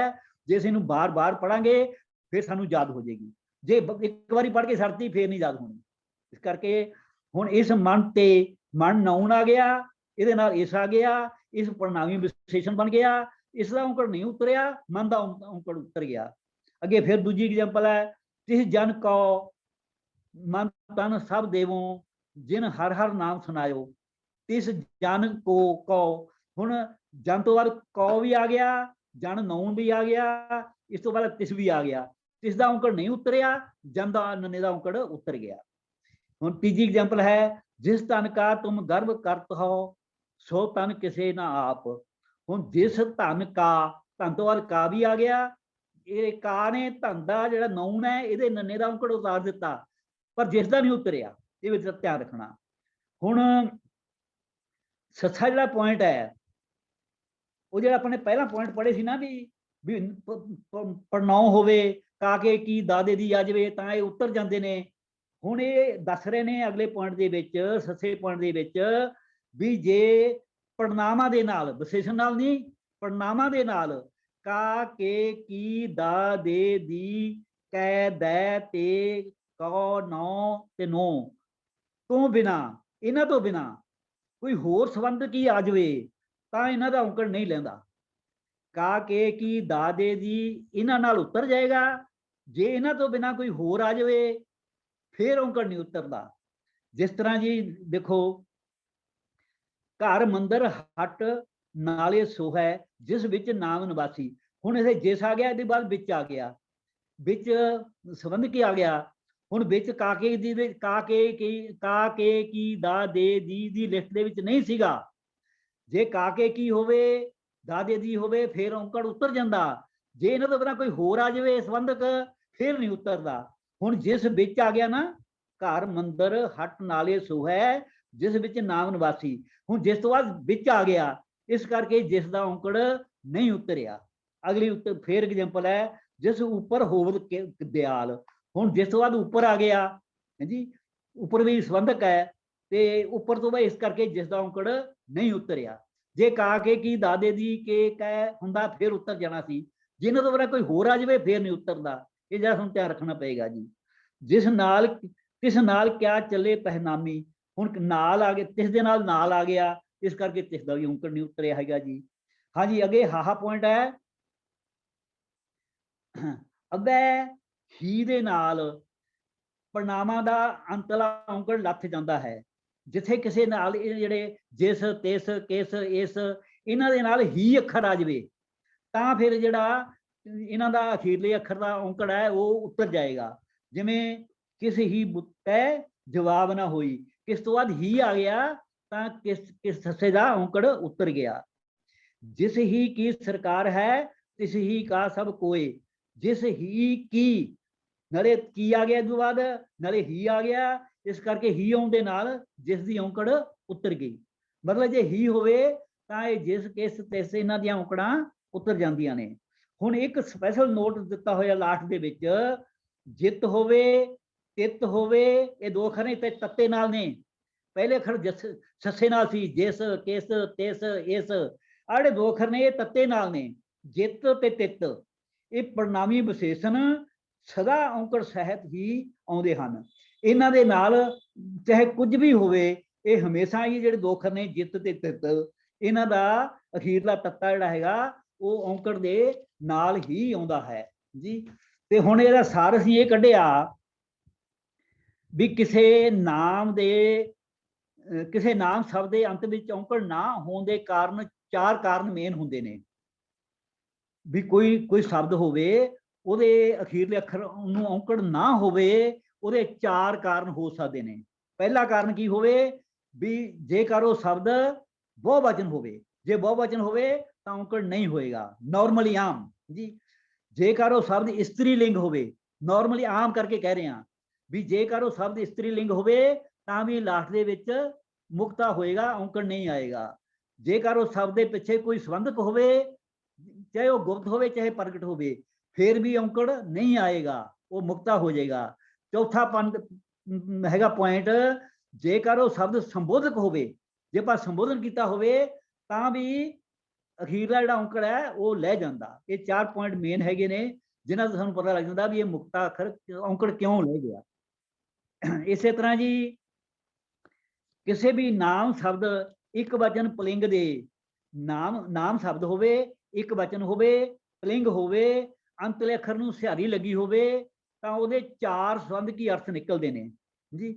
ਜਾਂ ਤਾਂ ਨੇ ਨਿਕਲੇਗਾ, ਜਾਂ ਵਿੱਚ ਨਿਕਲੇਗਾ, ਜਾਂ ਨਾਲ ਨਿਕਲੇਗਾ, ਜਾਂ ਉੱਤੇ ਨਿਕਲੇਗਾ ਜੀ। ਇਹਦੇ ਅਰਥ ਇਹ ਨਿਕਲਣਗੇ ਕਿਸੇ ਸ਼ਬਦ ਨੂੰ ਸਿਹਾਰੀ ਲੱਗੀ ਹੋਵੇ।